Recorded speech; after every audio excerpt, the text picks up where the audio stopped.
পারবেন? এই সবগুলো মুখস্থ আছে? মাশাআল্লাহ। এই সবগুলো মুখস্থ হলো মানুষের হাত উঠছে মাত্র 8-10টা এতগুলো মানুষের মধ্যে। তাইলে বোঝা গেল 5 ওয়াক্ত নামাজের পর আমাদের নবীজি সাল্লাল্লাহু আলাইহি সাল্লাম সালাম ফেরানোর পর যে দোয়াগুলো জিকিরগুলো বলতেন এগুলো আমাদের সমাজের বেশিরভাগ মানুষের মুখস্থ নাই। কিন্তু একটা জিনিস আমরা সবাই জানি, সেটা কি? রেডিমেড মুনাজাত। যে হুজুর এত দোয়া দরুদ বুঝি না, আপনারে বেতন দিয়ে রাখছি না, আপনি দেন তুলে। তো হুজুর উঠে আল্লাহুম্মা আমিন দিয়ে দেয়। ভাইরা আমার, 5 ওয়াক্ত নামাজের পর নবী করিম সাল্লাল্লাহু আলাইহি সাল্লাম সাহাবীদের নিয়ে এভাবে সবাইকে নিয়ে সম্মিলিতভাবে এভাবে ট্র্যাডিশনাল এবং রেডিমেড মুনাজাত করতেন না। তিনি করতেন দোয়া দরুদ গুলো পড়তেন, সাহাবায়ে কেরাম সেগুলো করতেন। বহু হাদিস সে বিষয়ে বর্ণিত আছে। আর যেটা আমাদের সমাজে প্রচলিত আছে ওরকম একটা হাদিসে পাওয়া যায় না যে নবী সাল্লাল্লাহু আলাইহি সাল্লাম 5 ওয়াক্ত নামাজের পর সাহাবীদের নিয়ে এভাবে করতেন। যদি 2-4 বারও করতেন, শত শত হাদিসে বর্ণনা আসতো, কারণ সাহাবীরা সবাই নবীজির সবকিছু বর্ণনা করতেন। নামাজের পুঙ্খানুপুঙ্খ রুকুতে তিনি শুধু সুবহান রাব্বিল আযীম পড়েন নাই, কখনো সুবহুন কুদ্দুসুন রব্বুল মালাইকাতু ওয়ার রূহ পড়েছেন।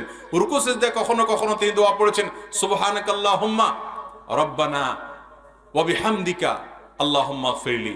কখনো তিনি বলেছেন সুবহান কুদ্দুস রব্বুল মালাইকাতু ওয়ার রূহ। কখনো তিনি বলেছেন সুবহানাদিল জাবারুত ওয়াল মালাকুত ওয়াল কিবরিয়া ওয়াল আযমা। রুকুতে সিজদাতে তিনি কি কি পড়তেন সেটা পর্যন্ত সাহাবীরা বর্ণনা করেছেন। তাহলে সালাম ফেরানোর পর সবাইকে নিয়ে যদি এইভাবে ট্র্যাডিশনাল দোয়া আমরা যেভাবে করি এভাবে যদি করতেন, অবশ্যই সেটা হাদিসে আসতো না? আসতো না? তো আমরা ওই রেডিমেডটা জানি, সুন্নাত যেটা আছে সেটা জানি না। সুন্নাতটা শেখার চেষ্টা করবেন তো ইনশাআল্লাহ? আমরা সুন্নাহ ফাউন্ডেশন থেকে ছোট্ট একটা পকেট কার্ড তৈরি করেছি, মাত্র 2 টাকা দাম। এটা আপনারা এলাকাতে মুসল্লিদের বিতরণ করেন, মানুষকে ফ্রি দেন, মানুষ এটা পকেটে রেখে পড়তে পারবে। সালাম ফেরানো শেষ, পড়ে পড়ে মুখস্থ করে ফেরান, একসময় কার্ড লাগবে না, নিজে নিজে পড়তে পারবেন। 5 ওয়াক্ত নামাজের পরে দোয়া এবং জিকির তাসবিহ তাহলিল পাঠ করা, এটাই হলো সুন্নাত। হ্যাঁ, এরপর বা এর আগে আপনার কখনো কোনোদিন নামাজের পরে দোয়া কবুল হয়, আপনার মনে চাইছে আল্লাহর কাছে কিছু পেশ করবেন, আপনি অবশ্যই হাত তোলেন, হাত তুলে আল্লাহর কাছে চান, দোয়া করেন, চোখের পানি ফেলেন, কোনো অসুবিধা নাই। কিন্তু এই রেডিমেড জিনিস করিয়েন না যে কি চান আপনি নিজেও জানেন না। 99.9% মুসল্লি আমাদের দেশে 5 ওয়াক্ত নামাজের পরে ওই হুজুরের সাথে হাত তোলে আর হাত নামায়। হুজুর কি বলল কি না বলল কি হইলো উনি কিছুই জানে না, উনি শুধু তুললো আর নামাইলো। আশপাশে কেউ না তুললে পাশ থেকে দেখবেন অনেকে গুতায় যে বসে আছেন কেন। হয়তো ইমাম সাহেবের সাথে হাত তুলছে বেচারা, ইমাম সাহেবের হয়তো আজকে 4টা জিনিস আল্লাহর কাছে চাওয়া দরকার, সেগুলো চাওয়া শেষ, ইমাম সাহেব হাত নামায় ফেলছে। ভদ্রলোকের হয়তো একটু পেটে ব্যথাও আছে, জন্য আল্লাহর কাছে একটু বাড়ায় দোয়া করতেছে, তাও দেখবেন পাশ থেকে গুতায়, এই হুজুর হাত নামায় ফেলছে, তুমি এখনো কি করো? দেখেন না আপনারা এগুলো? ভাইরা আমার, দোয়া হবে মনোযোগের সাথে। আপনি 5 ওয়াক্ত নামাজের পরে আল্লাহর কাছে কিছু চাইতে চাইলে অবশ্যই আপনি দোয়া করতে পারেন একা একা, আপনার মতো করে আপনি আল্লাহর কাছে আল্লাহ প্রশংসা করে দুরূদ পাঠ করে নবীর প্রতি, এরপরে আল্লাহর কাছে মনের চাওয়াগুলো পেশ করবেন। কিন্তু এটার জন্য ট্র্যাডিশনাল যে রূপ আমরা দিয়েছি বা দেখতে পাচ্ছি, এটা নবী করিম সাল্লাল্লাহু আলাইহি ওয়াসাল্লাম 5 ওয়াক্ত সালাতের পরে বা খুলাফায়ে রাশিদা কেউ করতেন বলে প্রমাণিত নয়। 10 বছর নবীজি ইমামতি করেছেন, 10 বছর। এই 10 বছরে হাজার হাজার রাকাত তিনি ইমামতি করেছেন, সম্ভবত 18,000 ওয়াক্ত তিনি ইমামতি করেছেন। 4 খোলাফা 30 বছরে তারা যা ইমামতি করেছেন, এই 10 আর 30 এই পুরো 40 বছর মিলালে প্রায় 80,000 ওয়াক্তের মতো নামাজ হয় কম বেশি।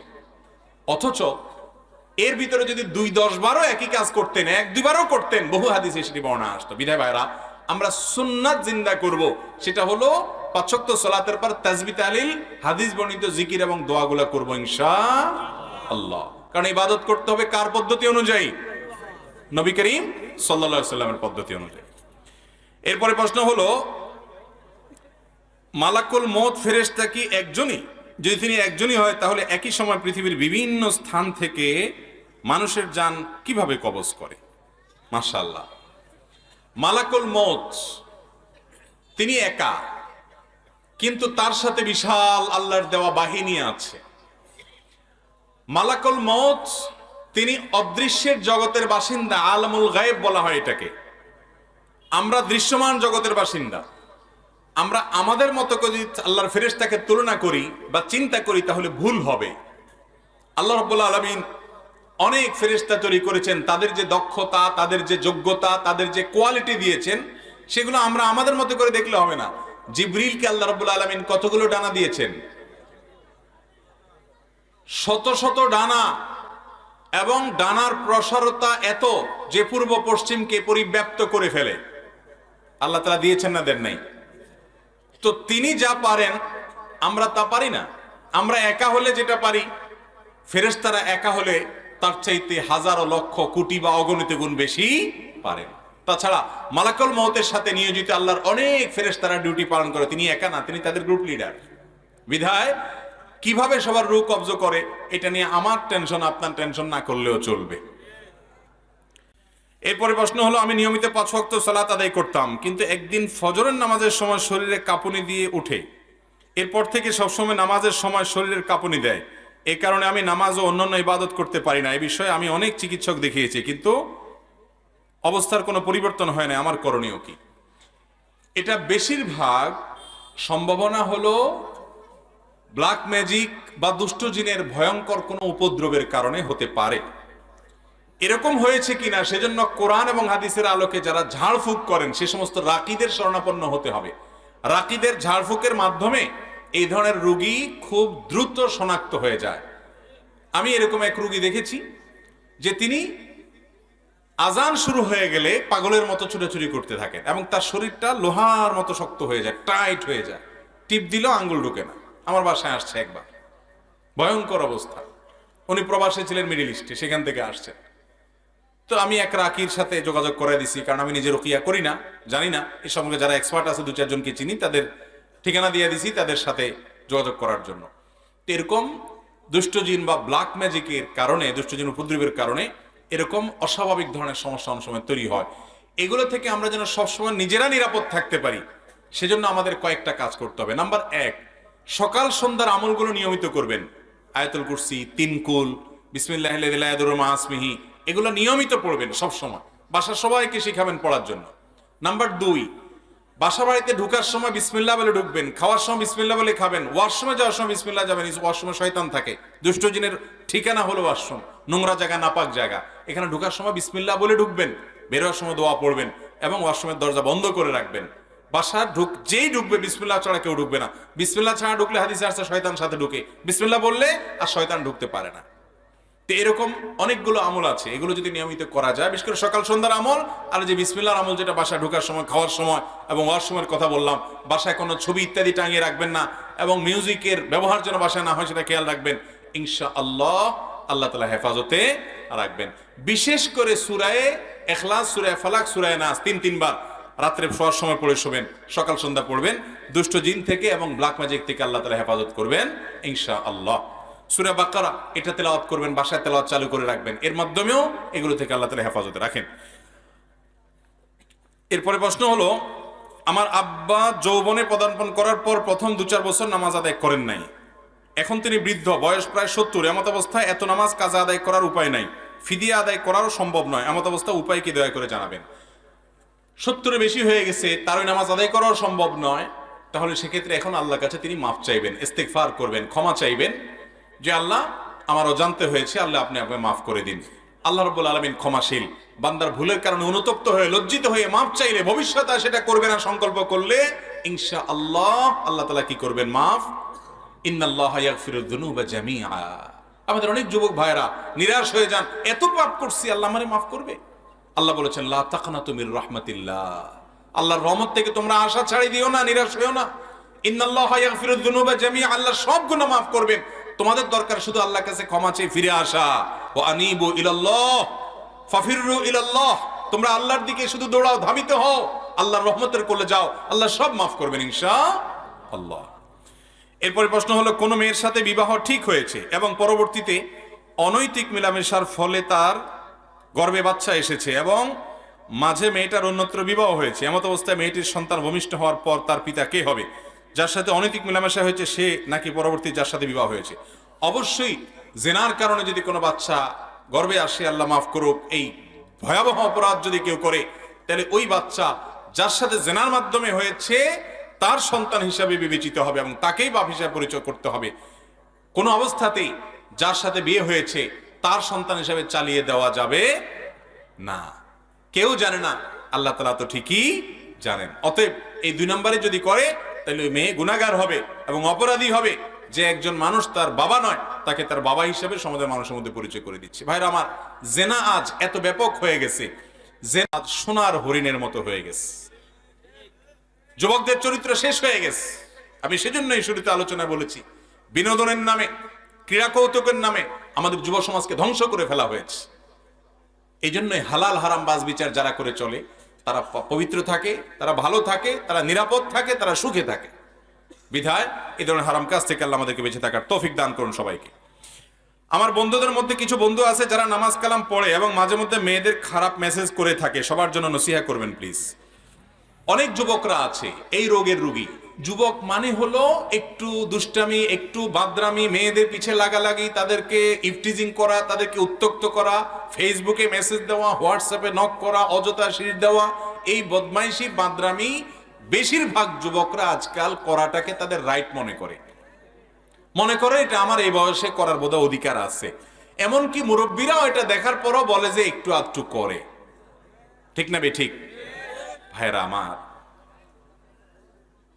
আরশের নিচে আল্লাহ তাআলা কিয়ামতের ভয়াবহতম দিনে যাদেরকে ছায়া দিবেন, আশ্রয় দিবেন, তাদের মধ্যে এক শ্রেণীর লোক থাকবে যুবক। তারা কোন যুবক? যেই যুবক তার যৌবনে কোনো কালিমা লাগতে দেয় নাই, ইতিপূর্বে কখনো করে থাকলে তওবা করে নতুন করে জীবন গড়েছে, আর সে কোনো মেয়েকে ইফটিজিং করে না, কোনো মেয়ের দিকে ফিরে তাকায় না, তার ভালোবাসাকে জমাইতে থাকে, জমাইতে থাকে, জমাইতে থাকে, যে রাস্তার মেয়ে, ওর জন্য আমি কেন ভালোবাসা বা আমার মনোযোগ, আমার প্রেম, আমার ভালো লাগা এগুলো ওখানে কেন নিবদ্ধ করব? এগুলো আমি সব জমা করে রাখি কার জন্য? বৈধ বউয়ের জন্য, লিগ্যাল বউয়ের জন্য, স্ত্রীর জন্য। যদি এরকম জমায় রাখতে পারেন, বিয়ের পরে দেখবেন ভালোবাসা আঠার মতো কিরকম হয়। আর অজাগায় কুজাগায় মুখ বালায়া আল্লাহর দেয়া ভালোবাসা আবেগরে নষ্ট করবেন, এরপরে জায়গা মতো দেখবেন আর ভালোবাসা নাই ভিতরে, সব শেষ রাস্তাঘাটে। কথা কি বুঝাইতে পারছি? সব যুবকরা পাগলামি করে, মাতলামি করে, বদমাইশি করে, খারাপ কাজ করে, নোংরামি করে, মেয়েদেরকে উত্ত্যক্ত করে, তাদের পিছে লাগে, চোখের জেনা করে, মনের জেনা করে, বন্ধু কয়েকজন একসাথে হলে কোনো মেয়েকে নিয়ে বাজে কল্পনা করে, আলাপ আলোচনা করে। এই হারামের ভিড়ে যুবক তুমি একটু ফেরার চেষ্টা করো। সবাই যা করে তার চাইতে ভিন্ন কিছু হওয়ার চেষ্টা করো। গড্ডালিক এবং স্রোতের তালে গা ভাসিও না ভাই। স্রোতের তালে গা ভাসার জন্য যোগ্যতার দরকার হয় না, স্রোতের বিপরীতে চলার জন্য শক্তি লাগে, যোগ্যতা লাগে। সেটা তোমার মধ্যে আছে কিনা সে চেষ্টা করো। চেষ্টা করা যাবে না ইনশাআল্লাহ। অতএব ভাইরা আমার, যৌবনে কোনো পাগলামি নয়, কোনো মাতলামি নয়। এই চোখকে হেফাজত করব, মনকে হেফাজত করব, পড়াশোনা মনোযোগ দিবেন, বন্ধু বান্ধব ভালো বন্ধু বান্ধবের সাথে উঠা বসা করবেন, খারাপ বন্ধুর ধারে কাছেও যাবেন না। যে বন্ধু মেয়েদের পিছনে গুরুগুরু করে, মেয়েদের সাথে হারাম সম্পর্ক রাখে, অবৈধ সম্পর্ক রাখে, প্রেমের নামে জেনার সম্পর্ক জড়ায়, তাদের সাথে কোনো প্রকার বন্ধুতা রাখবেন না। ভালো বন্ধু পাওয়া সোনার হরিণ, তারপরে সে সোনার হরিণ খোঁজার চেষ্টা করবেন, না পারলে একা চলবেন, তারপরেও খারাপ কোনো বন্ধুর সাথে যাবেন না। কারণ মানুষ পৃথিবীতে কেউ জন্মগতভাবে খারাপ হয় না, বেশিরভাগ মানুষ খারাপ হয় খারাপ বন্ধুর কারণে। আপনি দেখবেন না একটা মানুষও হঠাৎ করে দোকানে যায় সিগারেট কেনা খাওয়া ধরছে, একজন মানুষও দেখবেন না। প্রথম কিছু সিগারেট খোর বন্ধু দেখবেন তাদের জোটে, এই বন্ধুর সাথে কি হয়? প্রথম বন্ধুতা হয়, এরপরে এই বন্ধুর সাথে আস্তে আস্তে আস্তে আস্তে দেখে যে বন্ধু সিগারেট খায়, এরপরে গোলাটা দিয়ে একটা টান দেয়। আছে না নাই? বলে না না না না না, কার দে। প্রথমে এরকম ভয় লাগে, একটু কাশি আসবে, এরপর ঠিক হয়ে যাবে। এই জন্য খারাপ এবং দুষ্ট বন্ধুর সাথে থাকলে আস্তে আস্তে মানুষ কি হয়ে যায়? খারাপ হয়ে যায় নিজের অজান্তে। কোনো খুনি পৃথিবীতে নিজে নিজে খুনি হয় না, খুনিদের সাথে থাকতে থাকতে কি হয়? এই জন্য আপনারা যারা স্কুলে পড়েন, কলেজে পড়েন, ইউনিভার্সিটিতে পড়েন, জেনারেল লাইনে আছেন, আপনাদেরকে আমি বলি, যেই বন্ধু সে খারাপের দিকে তার প্রবণতা, এই বন্ধু থেকে বাঘের মতো পলায়ন করেন, বাঘ দেখলে যেরকম পলায়ন করেন। আর ভালো বন্ধু ৫ ওয়াক্ত নামাজ পড়ে, আল্লাহর ভয় আছে, ও খারাপ দিকে যায় না, এরকম বন্ধু যদি খুঁজে পান, মনে রাখবেন এই সমাজে এই বন্ধুর দাম কোটি কোটি টাকা। এই বন্ধুটাকে আগলে ধরে রাখেন, ওর সাথে থাকার চেষ্টা করেন, অন্তত আপনার সর্বনাশ হবে না। অসৎ সঙ্গে সর্বনাশ, আর সৎ সঙ্গে স্বর্গে বাস।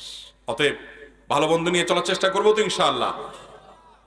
এরপরে প্রশ্ন হলো, আত্মীয়তার সম্পর্ক ছিন্নকারী জান্নাতে প্রবেশ করতে পারবে না। এখানে কাদেরকে আত্মীয় বলা হয়েছে? আত্মীয়ের লিস্টে কারা আছেন দয়া করে জানালে উপকৃত হতাম। খুব দরকারি একটা প্রশ্ন। আত্মীয়তার সম্পর্ক রক্ষা করা সুন্নত না মুস্তাহাব? ফরজ। অনেকে জানেন না আত্মীয়তার সম্পর্ক রক্ষা করা কি ভাই? ফরজ। আত্মীয়তার সম্পর্ক ছিন্ন করা কি? হারাম। আত্মীয়তার সম্পর্ক ছিন্ন করা কি? অনেক হারাম আমরা জানি, কিন্তু এই হারামটা আমরা অনেকে জানি না। আত্মীয়র সাথে আপনি চিরতরের সম্পর্ক ছিন্ন করে ফেলছেন, কোনো যোগাযোগ নাই, একদম সম্পর্ক কাট করে ফেলছেন, আপনি হারামে লিপ্ত আছেন। এখন কথা হলো, কারা আত্মীয়? এর উত্তর হলো, যে আত্মীয়ের সাথে সম্পর্ক রক্ষা করা ফরজ, সম্পর্ক ছিন্ন করা হারাম, তারা হলো রক্ত সম্পর্কীয় আত্মীয়। যাদের সাথে আপনার ব্লাডের সম্পর্ক আছে, রক্ত সম্পর্ক আছে, এই আত্মীয়ের মধ্যে এক নম্বরে চলে আসে বাপ এবং সন্তান, মা, বাপ মা এবং সন্তান। কারণ বাপ মার সাথে সন্তানের সম্পর্ক একেবারে সরাসরি রক্তের। এরপরে হলো ভাই বোন, তারপরে ভাতিজা ভাতিজি, তারপরে চাচা ফুফু, দাদা দাদি, এরা সব রক্ত সম্পর্কীয়। তারপরে মায়ের দিককার মা, খালা, মামু, তারাও মায়ের দিককার আত্মীয়। কিন্তু এক নম্বরের যাদের আত্মীয়তার সম্পর্ক আপনার সাথে সবচেয়ে বেশি, যাদের ব্লাডের সম্পর্ক আপনার সাথে একবারে প্রথম সারির, তারা হলো আপনার বাবার দিককার যারা আছেন, বাবা, চাচা, দাদা, দাদি, ভাই বোন এবং মা বাপ, ভাতিজা ভাতিজি, এরা। আমাদের দেশে এই সমস্ত আত্মীয়দের সাথে বরং আরো লাগালাগি বেশি থাকে, ঠিক না বেঠিক? ওই দূরের কোথাকার কোন আত্মীয়, তার সাথে খুব দোস্তি। আমি এই জন্য বলি, আত্মীয়তার তিনটা ক্লাস আছে ভাই। এক নম্বর ক্লাসের আত্মীয় হলো এই যাদের কথা বললাম, বাপ, ফুফু, চাচা, দাদা, দাদি, ভাই, বোন, ছেলে, মেয়ে, ভাতিজা ভাতিজি, এরা। আর দুই নম্বর বা দ্বিতীয় শ্রেণীর আত্মীয় হলো মায়ের দিককার যারা আছেন, মামু, খালু, আরে মামু, আপনার খালা, তারপরে আপনার নানা নানি, এরা। আর তিন নম্বর আত্মীয়, অর্থাৎ থার্ড ক্লাস আর কি, থার্ড ক্লাসটা বললাম না, তিন নম্বর হলো শ্বশুর বাড়ি। থার্ড ক্লাস বললে আরেক মুসিবত, মহিলারা রাগ হয়ে যাবে। থার্ড ক্লাস না, তৃতীয় প্রকারে যায় পড়ে কোনটা? আর আমাদের দেশে ওইটা এখন কয় নম্বরের? এক নম্বরে। ভাইরা আমার, এটাও ঠিক যে যারা এক নম্বরের আত্মীয়, তারা অনেক সময় এত শত্রুতা করে যে দেখা যায় দুনিয়ার কেউ এত ক্ষতি করে না, চাচারা যত ক্ষতি করে। দুনিয়ার কেউ এত শত্রুতা করে না, ফুফুরা যত লেগে থাকে। এত শত্রুতা কেউ করে না, ভাই যত লেগে থাকে। যদি কোনো আত্মীয় আপনার সাথে এরকম আচরণ করে, ও তো কপাল পোড়া, কারণ সে আত্মীয়কে কষ্ট দিচ্ছে, ও তো হারাম করতেছে। কিন্তু আপনি আপনার জায়গা থেকে চেষ্টা করেন অন্তত তার সাথে কানেক্টেড থাকার। যদি সে আপনার ক্ষতি করে কানেক্টেড হলে, তাহলে আপনি দূরে থাকেন, কিন্তু তা না হলে যথাসম্ভব তার সাথে মিলেমিশে থাকার চেষ্টা করেন।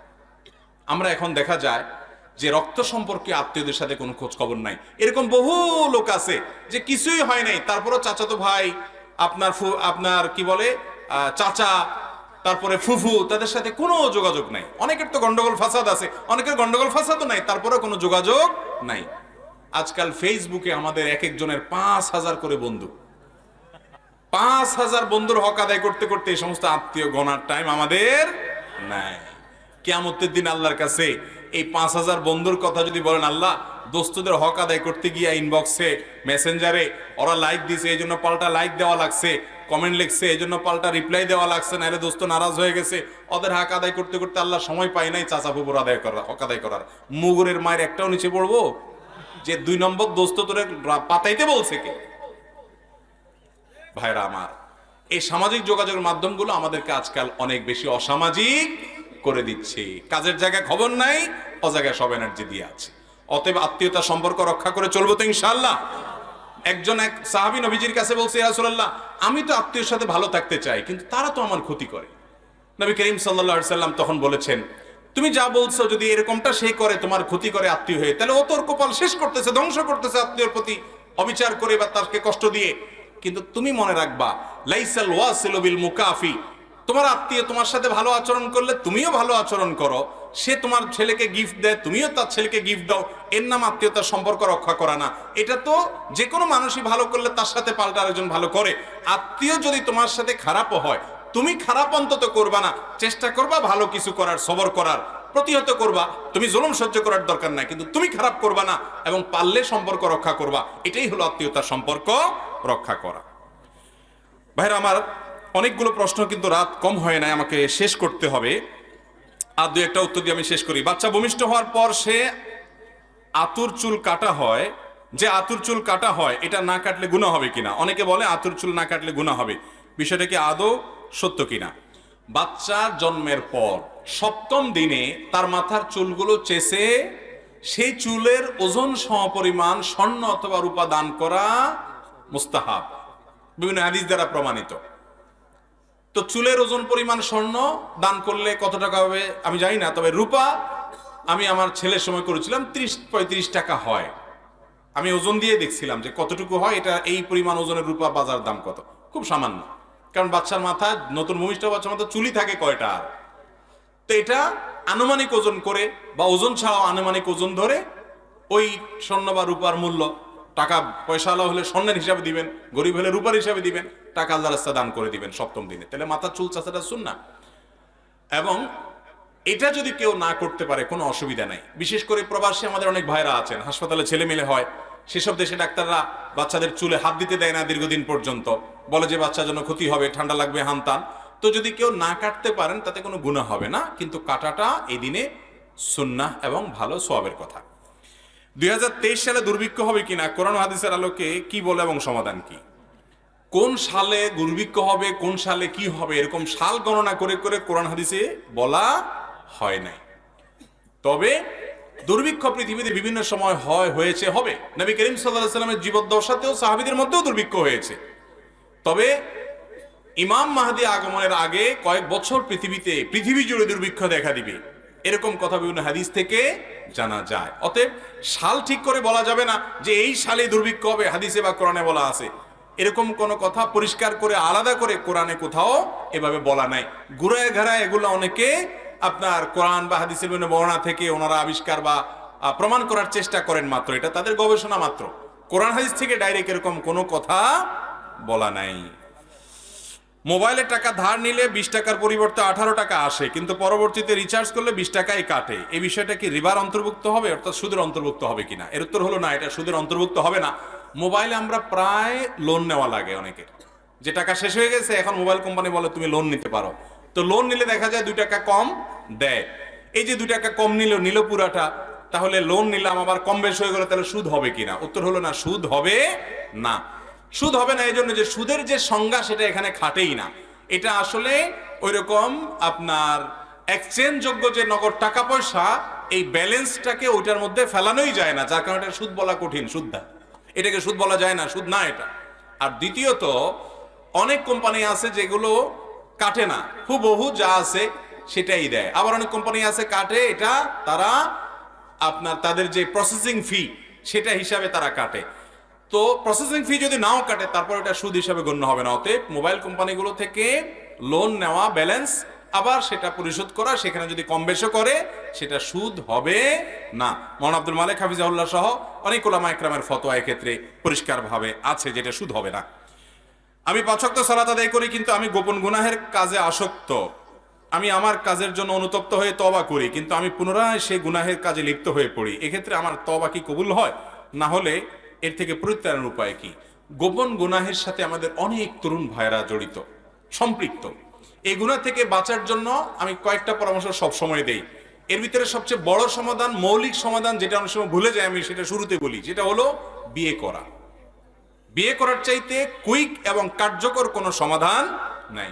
অভিভাবক যারা আছেন, সন্তানদের উপযুক্ত হওয়ার পর খুব দ্রুততার সাথে তাদেরকে কাজে লাগান, খুব দ্রুততার সাথে বিয়ে দেওয়ার ব্যবস্থা করেন এবং হেল্প করেন, সহযোগিতা করেন। বিয়ে লেটে করাবেন না। কদিন আগে মাহফিল ছিল কোথায়, ইয়েতে, নারায়ণগঞ্জে। তো এক ভদ্রলোক আইসা বলল, হুজুর, আমাদের এলাকাতে বাপ মারা ছেলে মেয়েকে বিয়ে দিতে চায় না। আমার এক পরিচিত ভাই, তাকে 30 বছরে বিয়ে দিছে, বেচারা 8 বছর ধরে বাচ্চা হয় নাই, এখন বিয়ে হয়েছে 40-এর পরে তার বাচ্চা হয়েছে, সে এখন বুড়া হওয়া ধরছে। তো অনেক এলাকাতে মুরব্বীরা ছেলে মেয়েকে বিয়ে দিতে যায় না, কেন? বলে যে বিয়ে দিলে পরের হয়ে যাবে, যতদিন আলগায় রাখা যায়। এগুলো পাগলামি ছাড়া আর কিছু না। যেটা অমানুষ পরের হবে ওটা এমনিই হবে, আর যেটা মানুষ সেটা বিয়ের পরেও থাকবে। আর বাবা মা বিয়ে দিতে দেরি করার কারণে সন্তান যদি গুনাহে লিপ্ত হয় তার দায়ভার তাকে বহন করতে হবে। এই জন্য গোপন গুনাহ থেকে বাঁচার জন্য আপনাদের সন্তানরা তলে তলে কত পাপে জড়াচ্ছে আপনি জানেন না, আপনিও পাপী হবেন যদি আপনি অবহেলা করেন তার বিয়ে দেওয়ার ক্ষেত্রে। কোন রকম ডাল ভাতের ব্যবস্থা করতে পারে ছেলে, কোন রকম উপার্জন শুরু করছে, আল্লাহর নাম নিয়ে তাকে বিয়ে দিয়ে দেন এবং তার চরিত্র রক্ষা করেন। সন্তানের চরিত্র দুনিয়ার যে কোনো সম্পদের চাইতে দামি। অনেক বাপমার কাছে চরিত্রের দাম নাই, শুধু পয়সার দামটা আছে তাদের কাছে, আছে না নাই? তো এইসব বাপমা কপাল পোড়া। বিধায় যুবকরা এই গোপন গুনাহ থেকে বাঁচার জন্য বিয়ে শাদী দ্রুত করতে হবে। আর দ্বিতীয়ত যে কাজ করতে হবে তা হলো যথাসম্ভব স্মার্টফোন ত্যাগ করতে হবে। 4 মাস 6 মাসের জন্য এই ফোন বিক্রি করে ফেলান, একটা বাটনওয়ালা ফোন নেন, সিম লাগান, কোন রকম চলেন, নেট ছাড়া বাঁচবেন, কিচ্ছু হবে না। মনে হয় যে হায় হায়, বলে কি হুজুর, ফেসবুক ইউটিউব ছাড়া জীবন রক্ষা হবে? মরেই তো যাব। মরবেন না, করে দেখেন, হিম্মত করেন, সাহস করেন, সব সহজ হবে। 3-4 মাস এভাবে করেন, দেখবেন সহজ হবে ইনশাআল্লাহ। তওবা করার পরও যদি না করতে পারেন, আল্লাহ রাব্বুল আলামিনের কাছে মাপ চান যে আল্লাহ, লক্ষণ ভালো না যে তওবার পরে তওবা ভঙ্গ হয়ে যাচ্ছে, কিন্তু নিরাশ হবেন না, আশা হারাবেন না। আল্লাহ যে আপনাকে অনুতপ্ততা দিবেন, আপনার ভিতরে অপরাধ বোধ জাগ্রত হচ্ছে, খারাপ কাজ করছেন এটা যে বুঝতে পারছেন, এটাও একটা ভালো লক্ষণ। আল্লাহ তাআলা একসময় ছাড়ার তৌফিক দিবেই দিবে ইনশাআল্লাহ। জামাতে সালাত আদায়ের সময় কাতারের মাঝে কতটুকু ফাঁকা রাখা উচিত? আমরা যখন জামাতে নামাজে দাঁড়াবো, একজন মুসল্লি অন্য মুসল্লির সাথে যথাসম্ভব ফাঁকা বন্ধ করে করে দাঁড়ানোর চেষ্টা করব। কারণ নবী করিম সাল্লাল্লাহু আলাইহি সাল্লাম অনেকগুলো নির্দেশ করেছেন, অনেকগুলো নির্দেশ। সুদ্দুল ফরাজ, তোমরা কাতারের ফাঁকা বন্ধ করো। নবীজি সাল্লাল্লাহু আলাইহি ওয়াসাল্লাম আমাদেরকে বলেছেন, লিনু বিআইদি ইখওয়ানিকুম, তোমরা পাশে যে নামাজি ভাই আছে তার জন্য তোমার কাঁধটাকে নরম করে দাও, মানে মিলে মিলে দাঁড়াও। এরকম শক্ত হয়ে যাতে কেউ মিশতে পারে না এরকম থাকিও না, একটু নরম হও আশপাশে মুসল্লিদের জন্য। এবং তিনি বলছেন, লা তাদাউল ফুরুজাত লিশ-শায়তান, কাতারের মধ্যে ফাঁকা জায়গা শয়তানের জন্য রাখিও না, এগুলো বন্ধ করো। অথচ আমাদের দেশে অনেককে দেখা যায় ব্যাপারে আমরা অবহেলা করি, কাতারের মধ্যে ফাঁকা রাখি, আছে না নাই? কাতারের মধ্যে ফাঁকা রাখবেন না। কাতারকে যতটুকু বন্ধ করা সম্ভব ততটুকু বন্ধ করবেন। একেবারে শতভাগ বন্ধ করতে পারবেন না, কিন্তু যত সম্ভব বন্ধ করবেন। বুখারীর হাদিসে আসছে, নবী করিম সাল্লাল্লাহু আলাইহি ওয়াসাল্লাম বলেছেন, এইরকম আলিয়ানাকুম মানাকা ফিস সালাহ, তোমাদের ভিতরে যে ব্যক্তি তার পাশের নামাজি ভাইয়ের জন্য কাঁধটাকে নরম করে দেয়, মানে কেউ কাছে এসে মিশে দাঁড়ালে সে সেটাকে অ্যাপ্রিসিয়েট করে, কোমল হয় তার প্রতি, তো সে হলো তোমাদের মধ্যে সবচেয়ে উত্তম মানুষ। এবং নবীজি সাল্লাল্লাহু আলাইহি সাল্লাম যখন ইমামতি করতেন, তিনি ইমামতি করার সময় ইকামতের পর তিনি কাতার সোজার জন্য বলতেন, সাউ সুফুফাকুম, তোমরা তোমাদের কাতারগুলোকে সোজা করো, কাতারের ফাঁকা বন্ধ করো, শয়তানের জন্য জায়গা রাখবা না। বিভিন্ন রকমের নির্দেশনা দিয়ে দিতেছেন, অনেকগুলো নির্দেশ সূচক ক্রিয়া তিনি ব্যবহার করতেন। এখান থেকে বোঝা যায় কাতারের মধ্যে ফাঁকা রাখা উত্তম না বন্ধ করা উত্তম? বন্ধ করা উত্তম। কিন্তু আমরা অনেকে বন্ধ করি না। অনেকে আছে, কাছের কোনো ভাই যদি বন্ধ করতে আসে, উল্টা তারে আরো বকা দেয়, ভাই গায়ের দিকে ছুটছেন কেন? আছে না না এরকম লোক? এটা করা যাবে না। আবার বন্ধ করতে গিয়ে আরেকজনের গায়ের উপরে পড়ে যায় না, তার বিরক্তির কারণ হয়েন না, সেটাও মাথায় রাখতে হবে। অতএব কাতার বন্ধ, ফাঁকা বন্ধ করা এটা গুরুত্বপূর্ণ একটা আমল, এবং কাতার সোজা করা আরেকটা আমল। নবীজি বলেছেন যে তোমরা কাতার সোজা করো, লা তাখতালিফু ফাতাখতালিফু কুলুবুকুম, তোমরা কাতার বাঁকা করিও না, তাহলে তোমাদের অন্তরগুলো বাঁকা হয়ে যাবে, মতপার্থক্য তৈরি হবে, মিল মোহাব্বত থাকবে না। এজন্য মিল মোহাব্বত যেন থাকে, কাতার সোজা করতে হবে এবং ফাঁকা বন্ধ করার চেষ্টা করতে হবে। স্বামী খারাপ কাজে জড়িত আছে, যেমন বিভিন্ন সমিতির সাথে জড়িত, আমি সেটা জানি কিন্তু বাধা দিলে মানে না, এখন আমার করণীয় কি? আমাদের কোনো এক বোন প্রশ্ন পাঠিয়েছে, স্বামী যদি কোনো সুদের কারবারের সাথে জড়িত হয়, কোনো হারাম লেনদেনের সাথে জড়িত হয়, তাহলে স্বামীকে তার স্ত্রী ভালোবাসা দিয়ে, মমতা দিয়ে, স্নেহ দিয়ে, আবদার দিয়ে ফিরিয়ে আনার চেষ্টা করবে। আমি প্রায় বলার চেষ্টা করি, স্বামী স্ত্রীর মধ্যকার সম্পর্কটা এরকম যে একজন আরেকজনকে ভালোবাসা দিয়ে অনেক কিছু আদায় করতে পারে। যদি একান্ত অমানুষ না হয়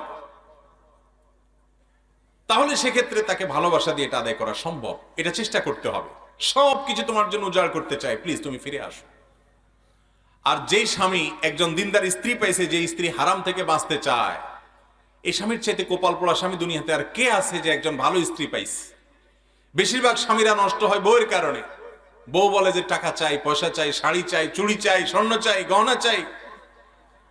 এই জন্য স্বামীরা মনে না চাইলেও হারাম খায়, কারণ বউয়ের আবদার পুরা করা লাগে, চাপ আছে বাসা থেকে। আর এই ভদ্রলোকের তার স্ত্রী হারাম খেতে চায় না, কষ্টে চলতে চায়, তারপরও হারাম থেকে বাঁচতে চায়, নুন পান্তা খেয়ে থাকতে চায়, তারপরও হারাম খেতে চায় না। আর এই কোপাল পোড়া সমিতিতে সুদের জন্য ঘুরে বেড়াচ্ছে। তাহলে বোঝা গেল এর চাইতে বলো কোপাল পোড়া আর নাই, যে এত বড় নেয়ামত সে ঘরে পাইছে। ওয়া খায়রু মাতা'আদ দুনিয়া আল মারআতুস সালিহা, নেক এবং ভালো স্ত্রী যদি কারোর কপালে জোটে, তো দুনিয়াতে তার যত সম্পদ আছে, যত দামি কিছু আছে, এর মধ্যে সবচেয়ে মূল্যবান সম্পদ তার ঘরে আছে, তার একজন নেককার স্ত্রী আছে যে আল্লাহকে চিনে। ভাইরা আমার, এই জন্য স্বামীকে স্ত্রী নসিহত করে ফিরে আনার চেষ্টা করবে, অন্যদেরকে দিয়ে বুঝাবে, প্রেসার ক্রিয়েট করবে। যদি কোনোভাবে ফেরত আনা না যায় এবং স্বামীর হালাল হারাম দুই রকম উপার্জন থাকে, তিনি চেষ্টা করবেন হালালটা তার সংসারে খরচ করার, হারামটা থেকে অ্যাভয়েড করার চেষ্টা করবেন। যদি একান্ত তার কোনো উপায় না থাকে, বাধ্য হয় হালাল হারাম মিশ্রিত দেয় স্বামী, এবং তিনি কোনোভাবে নিয়ন্ত্রণ করতে না পারেন, তিনি চেষ্টা করছেন, আল্লাহর কাছে মাফ চাচ্ছেন, এটুকুর কারণে আশা করা যায় আল্লাহ তাআলা তাকে মাফ করবেন, তার গুনাহ হবে না। কিন্তু পাপিষ্ঠ স্বামী বুঝে শুনে অপরাধ করলে আল্লাহর কাছে সে কিন্তু পার পাবে না।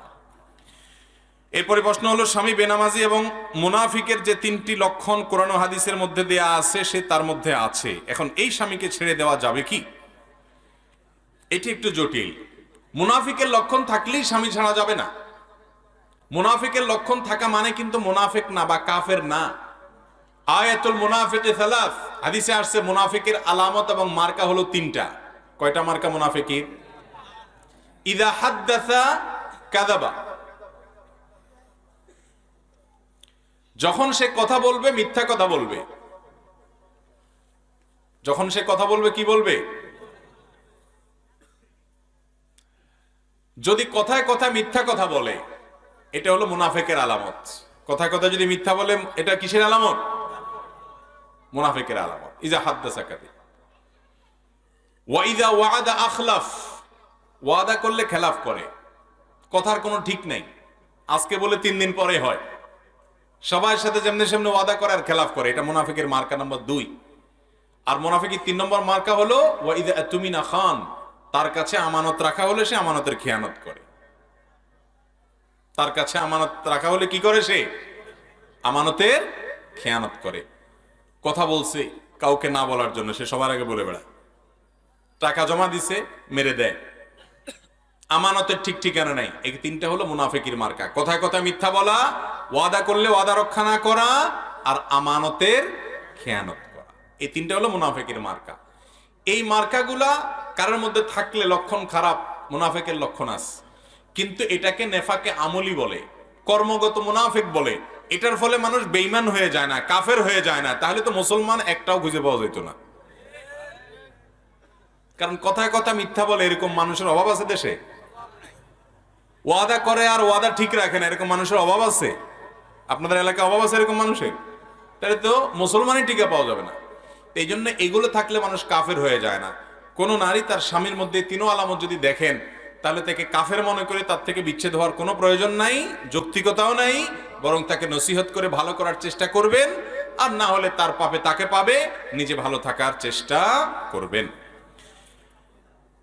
ইমাম সাহেব সালাম ফেরানোর পর তার সাথে দুহাত তুলে মোনাজাত করব নাকি তাসবিহ তাহলিল পড়ব? সালাতের শেষে, নামাজের শেষে ইমাম সাহেব যখন সালাম ফিরায় ফেলবেন, সর্বপ্রথম যে কাজ সেটা কি?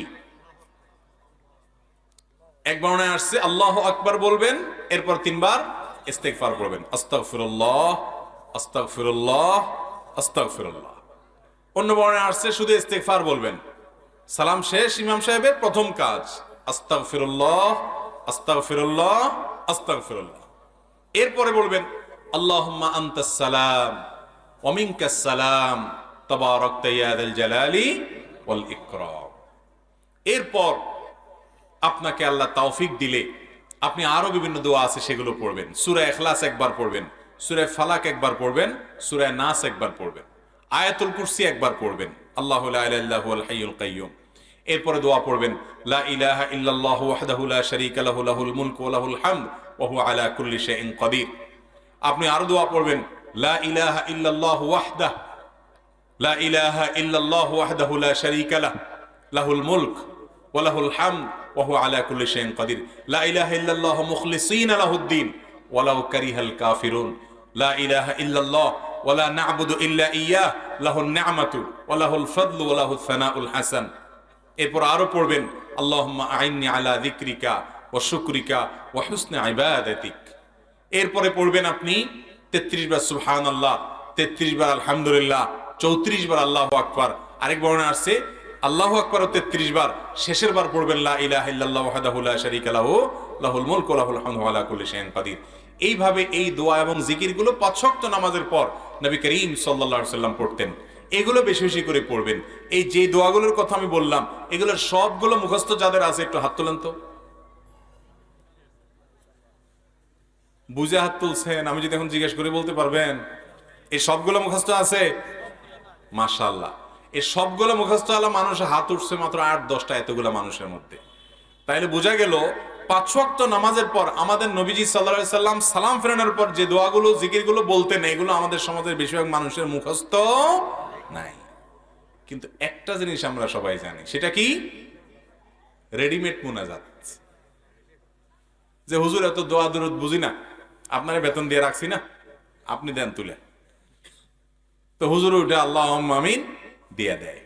ভাইরা আমার, 5 ওয়াক্ত নামাজের পর নবী করিম সাল্লাল্লাহু আলাইহি সাল্লাম সাহাবীদের নিয়ে এভাবে সবাইকে নিয়ে সম্মিলিতভাবে এভাবে ট্র্যাডিশনাল এবং রেডিমেড মুনাজাত করতেন না। তিনি করতেন দোয়া দরুদ গুলো পড়তেন, সাহাবায়ে কেরাম সেগুলো করতেন। বহু হাদিস সে বিষয়ে বর্ণিত আছে। আর যেটা আমাদের সমাজে প্রচলিত আছে ওরকম একটা হাদিসে পাওয়া যায় না যে নবীজি সাল্লাল্লাহু আলাইহি সাল্লাম 5 ওয়াক্ত নামাজের পর সাহাবীদের নিয়ে এভাবে করতেন। যদি 2-4 বারও করতেন, শত শত হাদিসে বর্ণনা আসতো, কারণ সাহাবীরা সবাই নবীজির সবকিছু বর্ণনা করতেন। নামাজের পুঙ্খানুপুঙ্খ রুকুতে তিনি শুধু সুবহান রাব্বিল আযীম পড়েন নাই, কখনো সুবহুন কুদ্দুসুন রব্বুল মালাইকাতুর রূহ পড়েছেন। রুকু সিজদায় কখনো কখনো তিনি দোয়া পড়েছেন সুবহানাকাল্লাহুম্মা রব্বানা ওয়া বিহামদিকা আল্লাহুম্মা ফিরলি। কখনো তিনি বলেছেন সুবহান কুদ্দুস রব্বুল মালাইকাতু ওয়ার রূহ। কখনো তিনি বলেছেন সুবহানাদিল জাবারুত ওয়াল মালাকুত ওয়াল কিবরিয়া ওয়াল আযমা। রুকুতে সিজদাতে তিনি কি কি পড়তেন সেটা পর্যন্ত সাহাবীরা বর্ণনা করেছেন। তাহলে সালাম ফেরানোর পর সবাইকে নিয়ে যদি এইভাবে ট্র্যাডিশনাল দোয়া আমরা যেভাবে করি এভাবে যদি করতেন, অবশ্যই সেটা হাদিসে আসতো না আসতো না? তো আমরা ওই রেডিমেডটা জানি, সুন্নাত যেটা আছে সেটা জানি না। সুন্নাতটা শেখার চেষ্টা করবেন তো ইনশাআল্লাহ? আমরা সুন্নাহ ফাউন্ডেশন থেকে ছোট্ট একটা পকেট কার্ড তৈরি করেছি, মাত্র 2 টাকা দাম।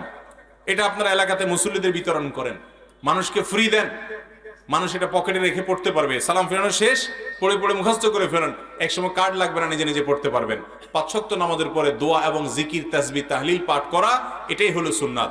হ্যাঁ, এরপর বা এর আগে আপনার কখনো কোনোদিন নামাজের পরে দোয়া কবুল হয়, আপনার মনে চাইছে আল্লাহর কাছে কিছু পেশ করবেন, আপনি অবশ্যই হাত তোলেন, হাত তুলে আল্লাহর কাছে চান, দোয়া করেন, চোখের পানি ফেলেন, কোনো অসুবিধা নাই। কিন্তু এই রেডিমেড জিনিস করিয়েন না যে কি চান আপনি নিজেও জানেন না। 99.9% মুসল্লি আমাদের দেশে 5 ওয়াক্ত নামাজের পরে ওই হুজুরের সাথে হাত তোলে আর হাত নামায়। হুজুর কি বলল কি না বলল কি হইলো উনি কিছুই জানে না, উনি শুধু তুললো আর নামাইলো। আশপাশে কেউ না তুললে পাশ থেকে দেখবেন অনেকে গুতায় যে বসে আছেন কেন। হয়তো ইমাম সাহেবের সাথে হাত তুলছে বেচারা, ইমাম সাহেবের হয়তো আজকে 4টা জিনিস আল্লাহর কাছে চাওয়া দরকার, সেগুলো চাওয়া শেষ, ইমাম সাহেব হাত নামায় ফেলছে। ভদ্রলোকের হয়তো একটু পেটে ব্যথাও আছে, জন্য আল্লাহর কাছে একটু বাড়ায় দোয়া করতেছে, তাও দেখবেন পাশ থেকে গুতায়, এই হুজুর হাত নামায় ফেলছে, তুমি এখনো কি করো? দেখেন না আপনারা এগুলো? ভাইরা আমার, দোয়া হবে মনোযোগের সাথে। আপনি 5 ওয়াক্ত নামাজের পরে আল্লাহর কাছে কিছু চাইতে চাইলে অবশ্যই আপনি দোয়া করতে পারেন একা একা, আপনার মতো করে আপনি আল্লাহর কাছে আল্লাহ প্রশংসা করে দুরূদ পাঠ করে নবীর প্রতি, এরপরে আল্লাহর কাছে মনের চাওয়াগুলো পেশ করবেন। কিন্তু এটার জন্য ট্র্যাডিশনাল যে রূপ আমরা দিয়েছি বা দেখতে পাচ্ছি, এটা নবী করিম সাল্লাল্লাহু আলাইহি ওয়াসাল্লাম 5 ওয়াক্ত সালাতের পরে বা খুলাফায়ে রাশিদা কেউ করতেন বলে প্রমাণিত নয়। 10 বছর নবীজি ইমামতি করেছেন, 10 বছর। এই 10 বছরে হাজার হাজার রাকাত তিনি ইমামতি করেছেন, সম্ভবত 18,000 ওয়াক্ত তিনি ইমামতি করেছেন। চার খোলাফা 30 বছরে তারা যা ইমামতি করেছেন, এই 10 আর 30 এই পুরো 40 বছর মিলালে প্রায় 80,000 ওয়াক্তের মতো নামাজ হয় কম বেশি। অথচ এর ভিতরে যদি 2-10 বারও একই কাজ করতেন, 1-2বারও করতেন, বহু হাদিসে সেটি বর্ণনা আসতো। বিধায় ভাইরা, আমরা সুন্নাত জিন্দা করব, সেটা হলো 5 ওয়াক্ত সালাতের পর তাসবিহ তাহলিল, হাদিস বর্ণিত জিকির এবং দোয়াগুলো করব ইনশাআল্লাহ। কারণ ইবাদত করতে হবে কার পদ্ধতি অনুযায়ী? নবী করিম সাল্লাল্লাহু আলাইহি সাল্লামের পদ্ধতি অনুযায়ী। এরপরে প্রশ্ন হলো, মালাকুল মউত ফেরেশতা কি একজনই? যদি তিনি একজনই হয়, তাহলে একই সময় পৃথিবীর বিভিন্ন স্থান থেকে মানুষের জান কিভাবে কবজ করে?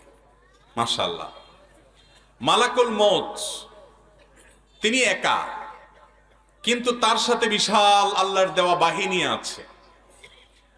মালাকুল মউত তিনি অদৃশ্যের জগতের বাসিন্দা, আলমুল গায়েব বলা হয় এটাকে।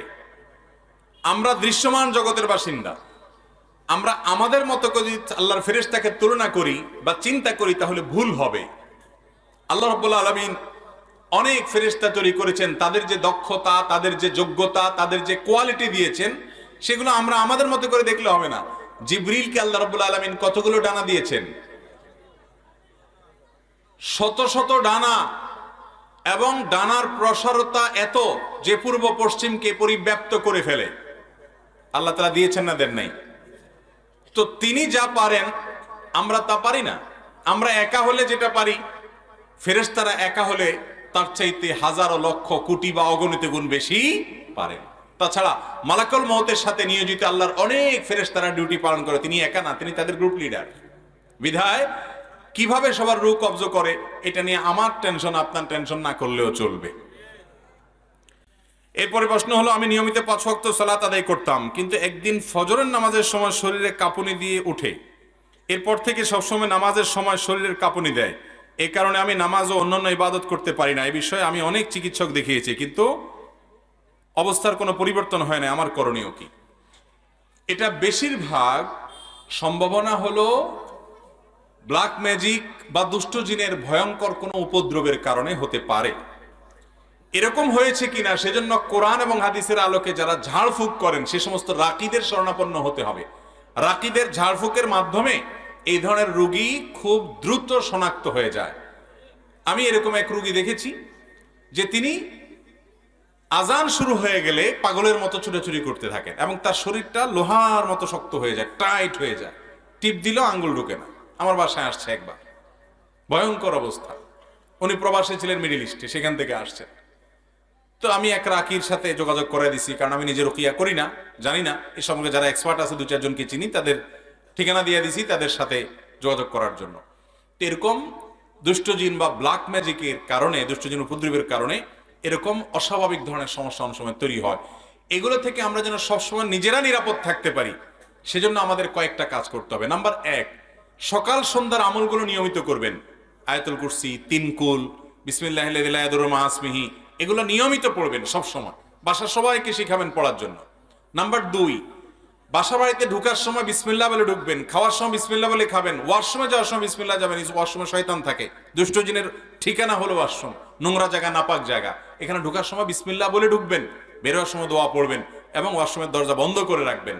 বাসা যেই ঢুকবে বিসমিল্লাহ ছাড়া কেউ ঢুকবে না। বিসমিল্লাহ ছাড়া ঢুকলে হাদিসে আসছে শয়তান সাথে ঢুকে, বিসমিল্লাহ বললে আর শয়তান ঢুকতে পারে না।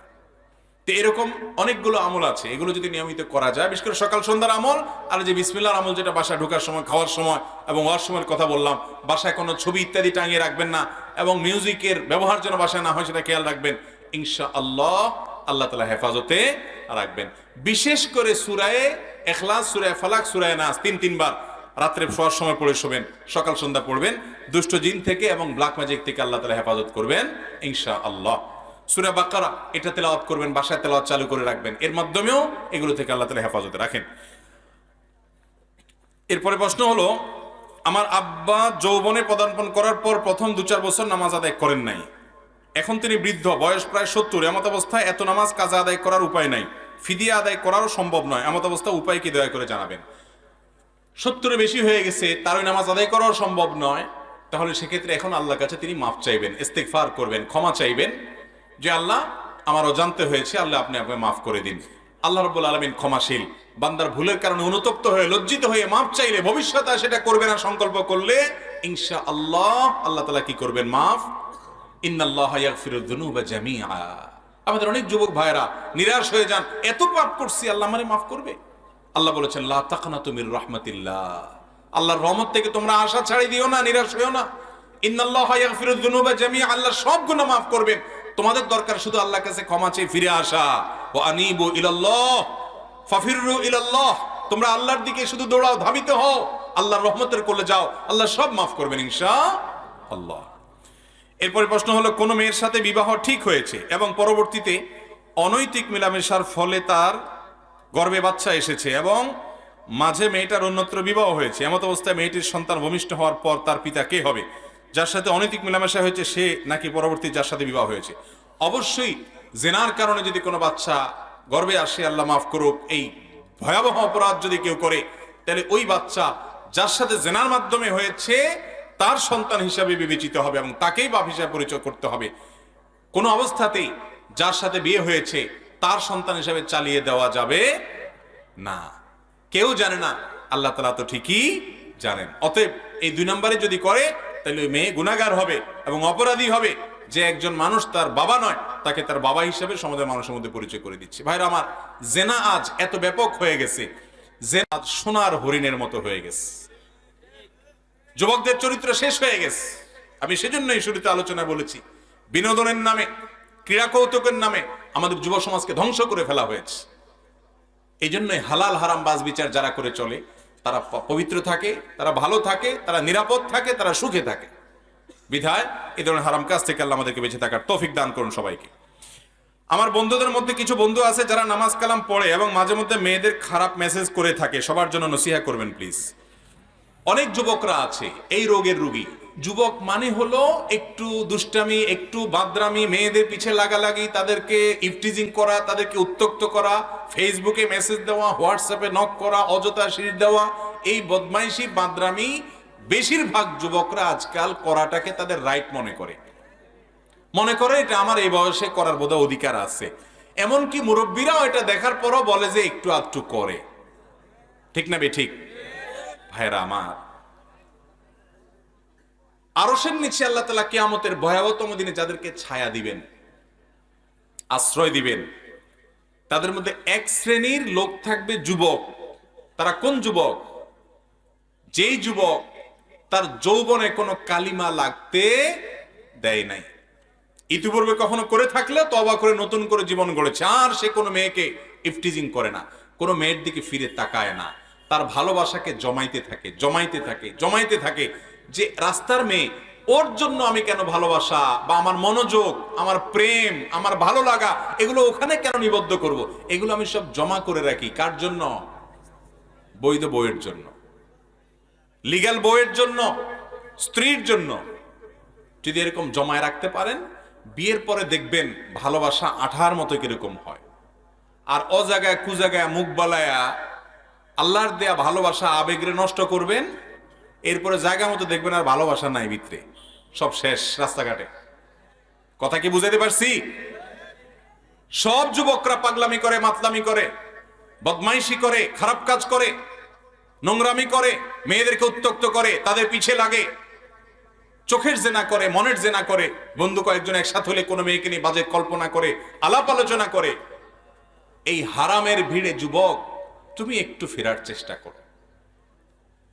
সবাই যা করে তার চাইতে ভিন্ন কিছু হওয়ার চেষ্টা করো। গড্ডালিক এবং স্রোতের তালে গা ভাসিও না ভাই। স্রোতের তালে গা ভাসার জন্য যোগ্যতার দরকার হয় না, স্রোতের বিপরীতে চলার জন্য শক্তি লাগে, যোগ্যতা লাগে। সেটা তোমার মধ্যে আছে কিনা সেই চেষ্টা করা যাবে না ইনশাআল্লাহ। অতএব ভাইরা আমার, যৌবনে কোনো পাগলামি নয়, কোনো মাতলামি নয়। এই চোখকে হেফাজত করব, মনকে হেফাজত করব, পড়াশোনা মনোযোগ দিবেন, বন্ধু বান্ধব ভালো বন্ধু বান্ধবের সাথে উঠা বসা করবেন, খারাপ বন্ধুর ধারে কাছেও যাবেন না। যে বন্ধু মেয়েদের পিছনে গুরুগুরু করে, মেয়েদের সাথে হারাম সম্পর্ক রাখে, অবৈধ সম্পর্ক রাখে, প্রেমের নামে জেনার সম্পর্ক জড়ায়, তাদের সাথে কোনো প্রকার বন্ধুতা রাখবেন না। ভালো বন্ধু পাওয়া সোনার হরিণ, তারপরে সে সোনার হরিণ খোঁজার চেষ্টা করবেন, না পারলে একা চলবেন, তারপরেও খারাপ কোনো বন্ধুর সাথে যাবেন না। কারণ মানুষ পৃথিবীতে কেউ জন্মগতভাবে খারাপ হয় না, বেশিরভাগ মানুষ খারাপ হয় খারাপ বন্ধুর কারণে। আপনি দেখবেন না একটা মানুষও হঠাৎ করে দোকানে যায় সিগারেট কেনা খাওয়া ধরছে, একজন মানুষও দেখবেন না। প্রথম কিছু সিগারেট খোর বন্ধু দেখবেন তাদের জোটে, এই বন্ধুর সাথে কি হয়, প্রথম বন্ধুতা হয়। এরপর এই বন্ধুর সাথে আস্তে আস্তে আস্তে আস্তে দেখে যে বন্ধু সিগারেট খায়, এরপরে গোলাটা দিয়ে একটা টান দেয়, আছে না নাই? বলে না না না না না, কার দে, প্রথমে এরকম ভয় লাগে, একটু কাশি আসবে এরপর ঠিক হয়ে যাবে। এই জন্য খারাপ এবং দুষ্ট বন্ধুর সাথে থাকলে আস্তে আস্তে মানুষ কি হয়ে যায়, খারাপ হয়ে যায় নিজের অজান্তে। কোনো খুনি পৃথিবীতে নিজে নিজে খুনি হয় না, খুনিদের সাথে থাকতে থাকতে কি হয়।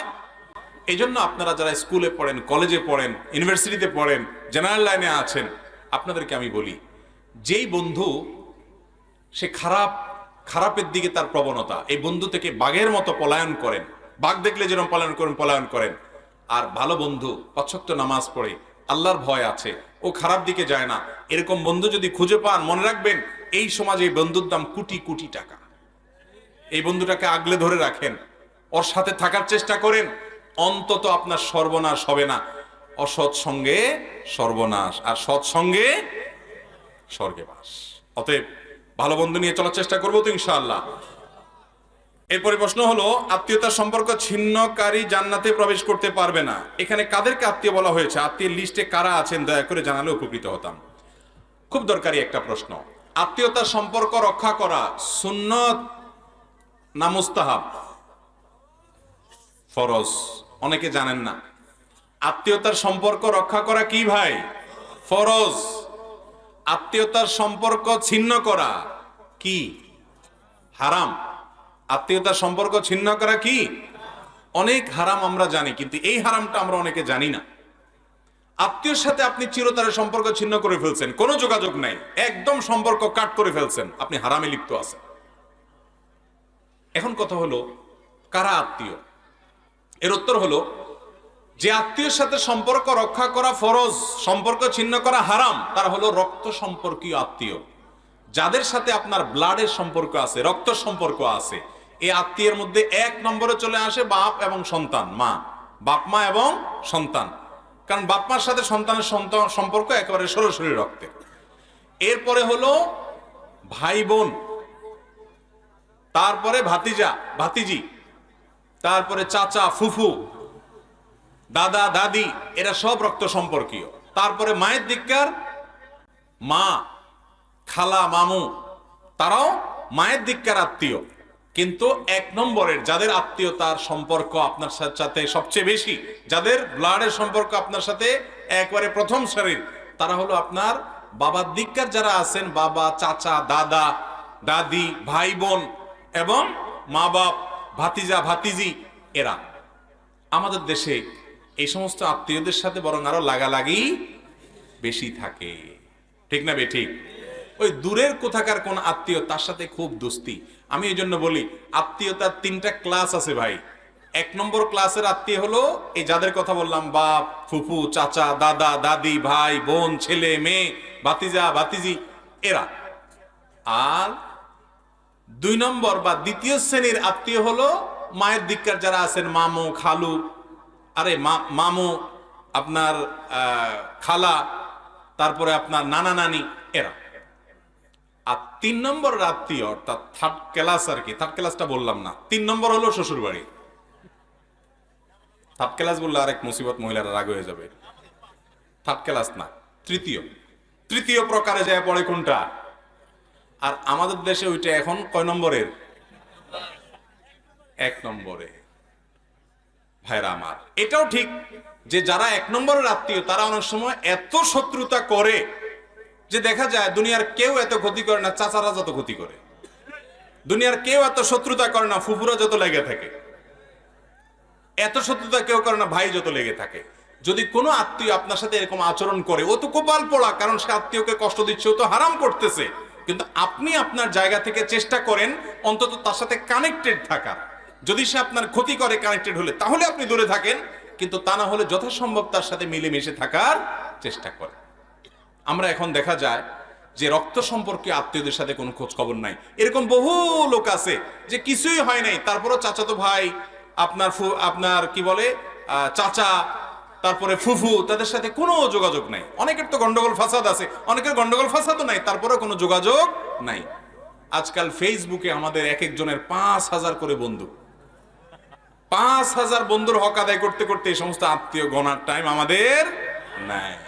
কিয়ামতের দিন আল্লাহর কাছে এই 5,000 বন্ধুর কথা যদি বলেন, আল্লাহ দোস্তদের হক আদায় করতে গিয়ে ইনবক্সে মেসেঞ্জারে ওরা লাইক দিছে এই জন্য পাল্টা লাইক দেওয়া লাগছে, কমেন্ট লিখছে এই জন্য পাল্টা রিপ্লাই দেওয়া লাগছে, না এর দোস্ত নারাজ হয়ে গেছে, ওদের হক আদায় করতে করতে আল্লাহ সময় পায় নাই চাচা ফুপুর আদায় করার, হক আদায় করার।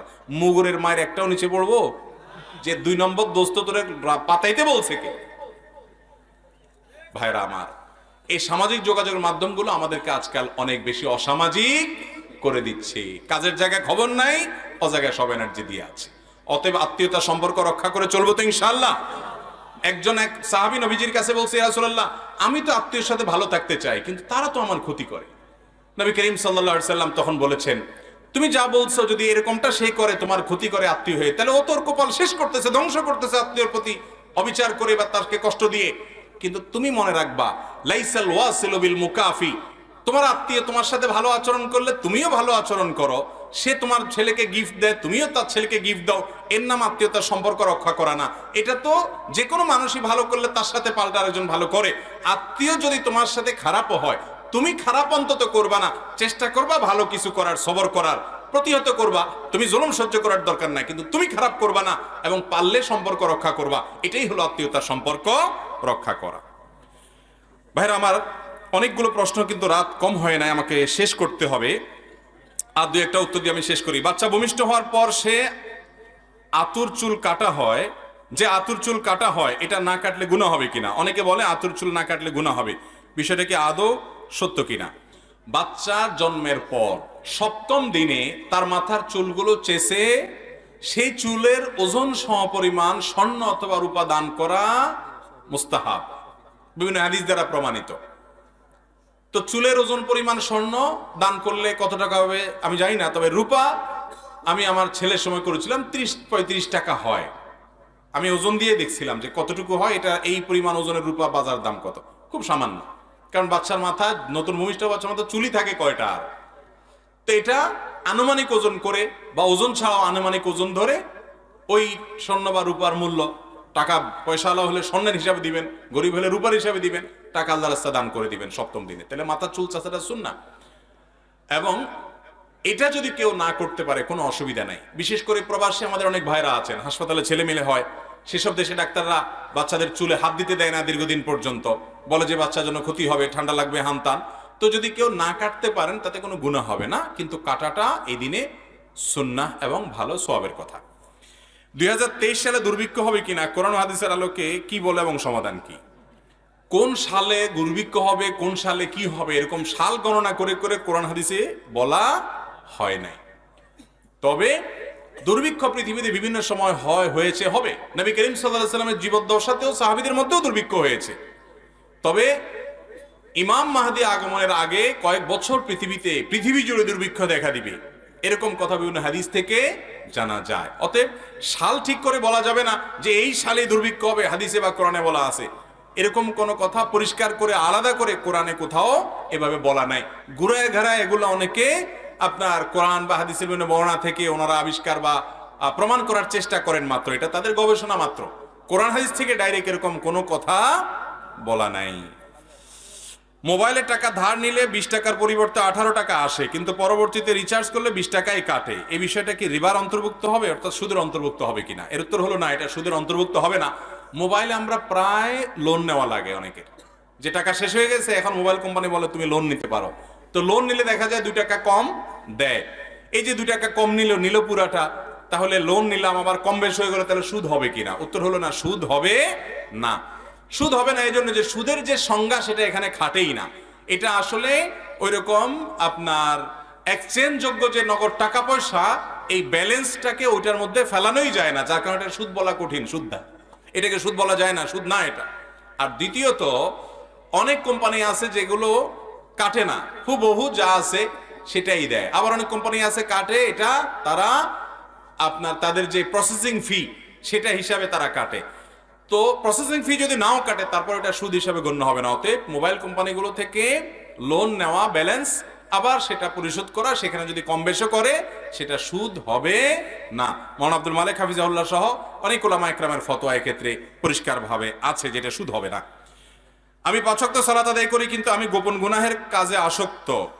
আমি আমার কাজের জন্য অনুতপ্ত হয়ে তওবা করি, কিন্তু আমি পুনরায় সেই গুনাহের কাজে লিপ্ত হয়ে পড়ি। এক্ষেত্রে আমার তওবা কি কবুল হয়? না হলে এর থেকে পরিত্রাণের উপায় কি? গোপন গুনাহের সাথে আমাদের অনেক তরুণ ভাইরা জড়িত, সম্পৃক্ত। এই গুনাহ থেকে বাঁচার জন্য আমি কয়েকটা পরামর্শ সব সময় দেই। এর ভিতরে সবচেয়ে বড় সমাধান, মৌলিক সমাধান, যেটা অনেক সময় ভুলে যাই আমি, সেটা শুরুতে বলি, যেটা হলো বিয়ে করা। বিয়ে করার চাইতে কুইক এবং কার্যকর কোনো সমাধান নাই।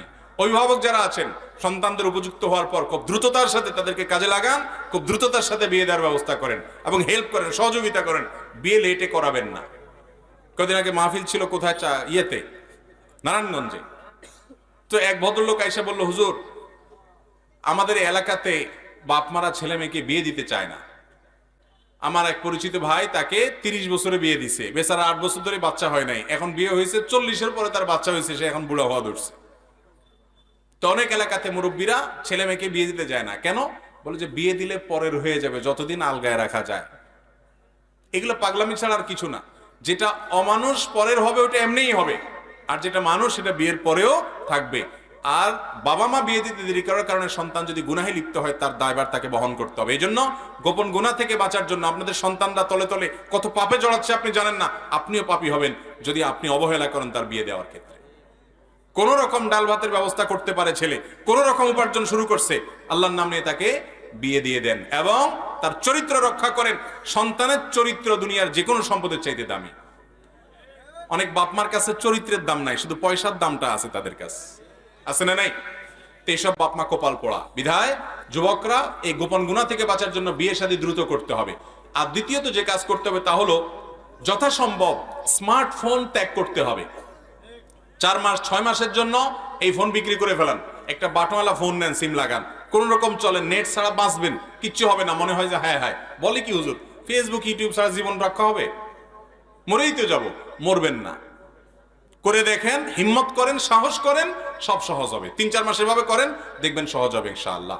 তওবা করার পরও যদি না করতে পারেন, আল্লাহ রাব্বুল আলামিনের কাছে মাপ চান যে আল্লাহ, লক্ষণ ভালো না যে তওবার পরে তওবা ভঙ্গ হয়ে যাচ্ছে, কিন্তু নিরাশ হবেন না, আশা হারাবেন না। আল্লাহ যে আপনাকে অনুতপ্ততা দিচ্ছেন, আপনার ভিতরে অপরাধ বোধ জাগ্রত হচ্ছে, খারাপ কাজ করছেন এটা যে বুঝতে পারছেন, এটাও একটা ভালো লক্ষণ। আল্লাহ তাআলা একসময় ছাড়ার তৌফিক দিবেই দিবে ইনশাআল্লাহ। জামাতে সালাত আদায়ের সময় কাতারের মাঝে কতটুকু ফাঁকা রাখা উচিত? আমরা যখন জামাতে নামাজে দাঁড়াবো, একজন মুসল্লি অন্য মুসল্লির সাথে যথাসম্ভব ফাঁকা বন্ধ করে করে দাঁড়ানোর চেষ্টা করব। কারণ নবী করিম সাল্লাল্লাহু আলাইহি সাল্লাম অনেকগুলো নির্দেশ করেছেন, অনেকগুলো নির্দেশ। সুদ্দুল ফরাজ, তোমরা কাতারের ফাঁকা বন্ধ করো। নবীজি সাল্লাল্লাহু আলাইহি ওয়াসাল্লাম আমাদেরকে বলেছেন, লিনু বিআইদি ইখওয়ানিকুম, তোমরা পাশে যে নামাজি ভাই আছে তার জন্য তোমার কাঁধটাকে নরম করে দাও, মানে মিলে মিলে দাঁড়াও। এরকম শক্ত হয়ে যাতে কেউ মিশতে পারে না এরকম থাকিও না, একটু নরম হও আশপাশে মুসল্লিদের জন্য। এবং তিনি বলছেন, লা তাদাউল ফুরুজাত লিশ-শায়তান, কাতারের মধ্যে ফাঁকা জায়গা শয়তানের জন্য রাখিও না, এগুলো বন্ধ করো। অথচ আমাদের দেশে অনেককে দেখা যায় এ ব্যাপারে আমরা অবহেলা করি, কাতারের মধ্যে ফাঁকা রাখি, আছে না নাই? কাতারের মধ্যে ফাঁকা রাখবেন না। কাতারকে যতটুকু বন্ধ করা সম্ভব ততটুকু বন্ধ করবেন। একেবারে শতভাগ বন্ধ করতে পারবেন না, কিন্তু যত সম্ভব বন্ধ করবেন। বুখারীর হাদিসে আসছে, নবী করিম সাল্লাল্লাহু আলাইহি ওয়াসাল্লাম বলেছেন, এইরকম আলিয়ানাকুম মানাকা ফিস সালাহ, তোমাদের ভিতরে যে ব্যক্তি তার পাশের নামাজি ভাইয়ের জন্য কাঁধটাকে নরম করে দেয়, মানে কেউ কাছে এসে মিশে দাঁড়ালে সে সেটাকে অ্যাপ্রিসিয়েট করে, কোমল হয় তার প্রতি, তো সে হলো তোমাদের মধ্যে সবচেয়ে উত্তম মানুষ। এবং নবীজি সাল্লাল্লাহু আলাইহি সাল্লাম যখন ইমামতি করতেন, তিনি ইমামতি করার সময় ইকামতের পর তিনি কাতার সোজার জন্য বলতেন, সাওয়ু সুফুফাকুম, তোমরা তোমাদের কাতারগুলোকে সোজা করো, কাতারের ফাঁকা বন্ধ করো, শয়তানের জন্য জায়গা রাখবা না। বিভিন্ন রকমের নির্দেশনা তিনি দিয়েছেন, অনেকগুলো নির্দেশ সূচক ক্রিয়া তিনি ব্যবহার করতেন। এখান থেকে বোঝা যায় কাতারের মধ্যে ফাঁকা রাখা উত্তম না বন্ধ করা উত্তম? বন্ধ করা উত্তম। কিন্তু আমরা অনেকে বন্ধ করি না। অনেকে আছে কাছের কোনো ভাই যদি বন্ধ করতে আসে উল্টা তারে আরো বকা দেয়, ভাই গায়ের দিকে ছুটছেন কেন? আছে না এরকম লোক? এটা করা যাবে না। আবার বন্ধ করতে গিয়ে আরেকজনের গায়ের উপরে পড়ে যায়েন না, তার বিরক্তির কারণ হয়েন না, সেটাও মাথায় রাখতে হবে। অতএব কাতার বন্ধ, ফাঁকা বন্ধ করা এটা গুরুত্বপূর্ণ একটা আমল, এবং কাতার সোজা করা আরেকটা আমল। নবীজি বলেছেন যে তোমরা কাতার সোজা করো, লা তাখতালিফু ফাতাখতালিফু কুলুবুকুম, তোমরা কাতার বাঁকা করিও না, তাহলে তোমাদের অন্তরগুলো বাঁকা হয়ে যাবে, মতপার্থক্য তৈরি হবে, মিল মহব্বত থাকবে না। এজন্য মিল মহব্বত যেন থাকে, কাতার সোজা করতে হবে এবং ফাঁকা বন্ধ করার চেষ্টা করতে হবে। স্বামী খারাপ কাজে জড়িত আছে, যেমন বিভিন্ন সমিতির সাথে জড়িত, আমি সেটা জানি কিন্তু বাধা দিলে মানে না, এখন আমার করণীয় কি? আমাদের কোন এক বোন প্রশ্ন পাঠিয়েছে, স্বামী যদি কোনো সুদের কারবারের সাথে জড়িত হয়, কোনো হারাম লেনদেনের সাথে জড়িত হয়, তাহলে স্বামীকে তার স্ত্রী ভালোবাসা দিয়ে, মমতা দিয়ে, স্নেহ দিয়ে, আবদার দিয়ে ফিরিয়ে আনার চেষ্টা করবে। আমি প্রায় বলার চেষ্টা করি, স্বামী স্ত্রীর মধ্যকার সম্পর্কটা এরকম যে একজন আরেকজনকে ভালোবাসা দিয়ে অনেক কিছু আদায় করতে পারে। যদি একান্ত অমানুষ না হয় তাহলে সেক্ষেত্রে তাকে ভালোবাসা দিয়ে এটা আদায় করা সম্ভব। এটা চেষ্টা করতে হবে। সব কিছু তোমার জন্য উজাড় করতে চাই, প্লিজ তুমি ফিরে আসো। আর যেই স্বামী একজন দিনদার স্ত্রী পাইছে, যে স্ত্রী হারাম থেকে বাঁচতে চায়, এই স্বামীর চাইতে কপাল পোড়া স্বামী দুনিয়াতে আর কে আছে যে একজন ভালো স্ত্রী পাইছে? বেশিরভাগ স্বামীরা নষ্ট হয় বউয়ের কারণে। বউ বলে যে টাকা চাই, পয়সা চাই, শাড়ি চাই, চুড়ি চাই, স্বর্ণ চাই, গহনা চাই। এই জন্য স্বামীরা মনে না চাইলেও হারাম খায়, কারণ বউয়ের আবদার পুরা করা লাগে, চাপ আছে বাসা থেকে। আর এই ভদ্রলোকে তার স্ত্রী হারাম খেতে চায় না, কষ্টে চলতে চায়, তারপরও হারাম থেকে বাঁচতে চায়, নুন পান্তা খেয়ে থাকতে চায়, তারপরও হারাম খেতে চায় না। আর এই কোপাল পোড়া সমিতিতে সুদের জন্য ঘুরে বেড়াচ্ছে। তাহলে বোঝা গেল এর চাইতে বলো কোপাল পোড়া আর নাই, যে এত বড় নিয়ামত সে ঘরে পাইছে। ওয়া খায়রু মাতা'আদ দুনিয়াল মারআতুস সালিহা, নেক এবং ভালো স্ত্রী যদি কারোর কপালে জোটে, তো দুনিয়াতে তার যত সম্পদ আছে, যত দামি কিছু আছে, এর মধ্যে সবচেয়ে মূল্যবান সম্পদ তার ঘরে আছে, তার একজন নেককার স্ত্রী আছে যে আল্লাহকে চিনে। ভাইরা আমার, এই জন্য স্বামীকে স্ত্রী নসিহত করে ফিরে আনার চেষ্টা করবে, অন্যদেরকে দিয়ে বুঝাবে, প্রেসার ক্রিয়েট করবে। যদি কোনোভাবে ফেরত আনা না যায় এবং স্বামীর হালাল হারাম দুই রকম উপার্জন থাকে, তিনি চেষ্টা করবেন হালালটা তার সংসারে খরচ করার, হারামটা থেকে অ্যাভয়েড করার চেষ্টা করবেন। যদি একান্ত তার কোনো উপায় না থাকে, বাধ্য হয় হালাল হারাম মিশ্রিত দেয় স্বামী, এবং তিনি কোনোভাবে নিয়ন্ত্রণ করতে না পারেন, তিনি চেষ্টা করছেন, আল্লাহর কাছে মাফ চাচ্ছেন, এটুকুর কারণে আশা করা যায় আল্লাহ তাআলা তাকে মাফ করবেন, তার গুনাহ হবে না। কিন্তু পাপিষ্ঠ স্বামী বুঝে শুনে অপরাধ করলে আল্লাহর কাছে সে কিন্তু পার পাবে না। এরপরে প্রশ্ন হলো, স্বামী বেনামাজি এবং মুনাফিকের যে তিনটি লক্ষণ কোরআন ও হাদিসের মধ্যে দেয়া আছে, সে তার মধ্যে আছে, এখন এই স্বামীকে ছেড়ে দেওয়া যাবে কি? এটি একটু জটিল। মুনাফিকের লক্ষণ থাকলেই স্বামী ছাড়া যাবে না। মুনাফিকের লক্ষণ থাকা মানে কিন্তু মুনাফিক না বা কাফের না। আয়াতুল মুনাফিকি সালাস, হাদিসে আসছে মুনাফিকের আলামত এবং মার্কা হলো তিনটা। কয়টা মার্কা মুনাফিকের? ইযা হাদ্দাসা কাযাবা, যখন সে কথা বলবে মিথ্যা কথা বলবে। যখন সে কথা বলবে কি বলবে? যদি কথায় কথায় মিথ্যা কথা বলে, এটা হলো মুনাফিকের আলামত। কথায় কথায় যদি মিথ্যা বলে, এটা কিসের আলামত? মুনাফিকের আলামত। ইযা হাদ্দাসা কাযিব ওয়া ইযা ওয়া'আদা আখলাফ, ওয়াদা করলে খেলাফ করে, কথার কোনো ঠিক নেই, আজকে বলে 3 দিন পরে হয়, সবার সাথে যেমনি সেমনি ওয়াদা করে আর খেলাফ করে। এটা মুনাফিকের মার্কা নম্বর 2। আর মুনাফিকের 3 নম্বর মার্কা হলো ওয়া ইযা আতুমিনা খান, তার কাছে আমানত রাখা হলে সে আমানতের খেয়ানত করে। তার কাছে আমানত রাখা হলে কি করে? সে আমানতের খেয়ানত করে। কথা বলছে কাউকে না বলার জন্য, সে সবার আগে বলে বেড়ায়। টাকা জমা দিছে, মেরে দেয়।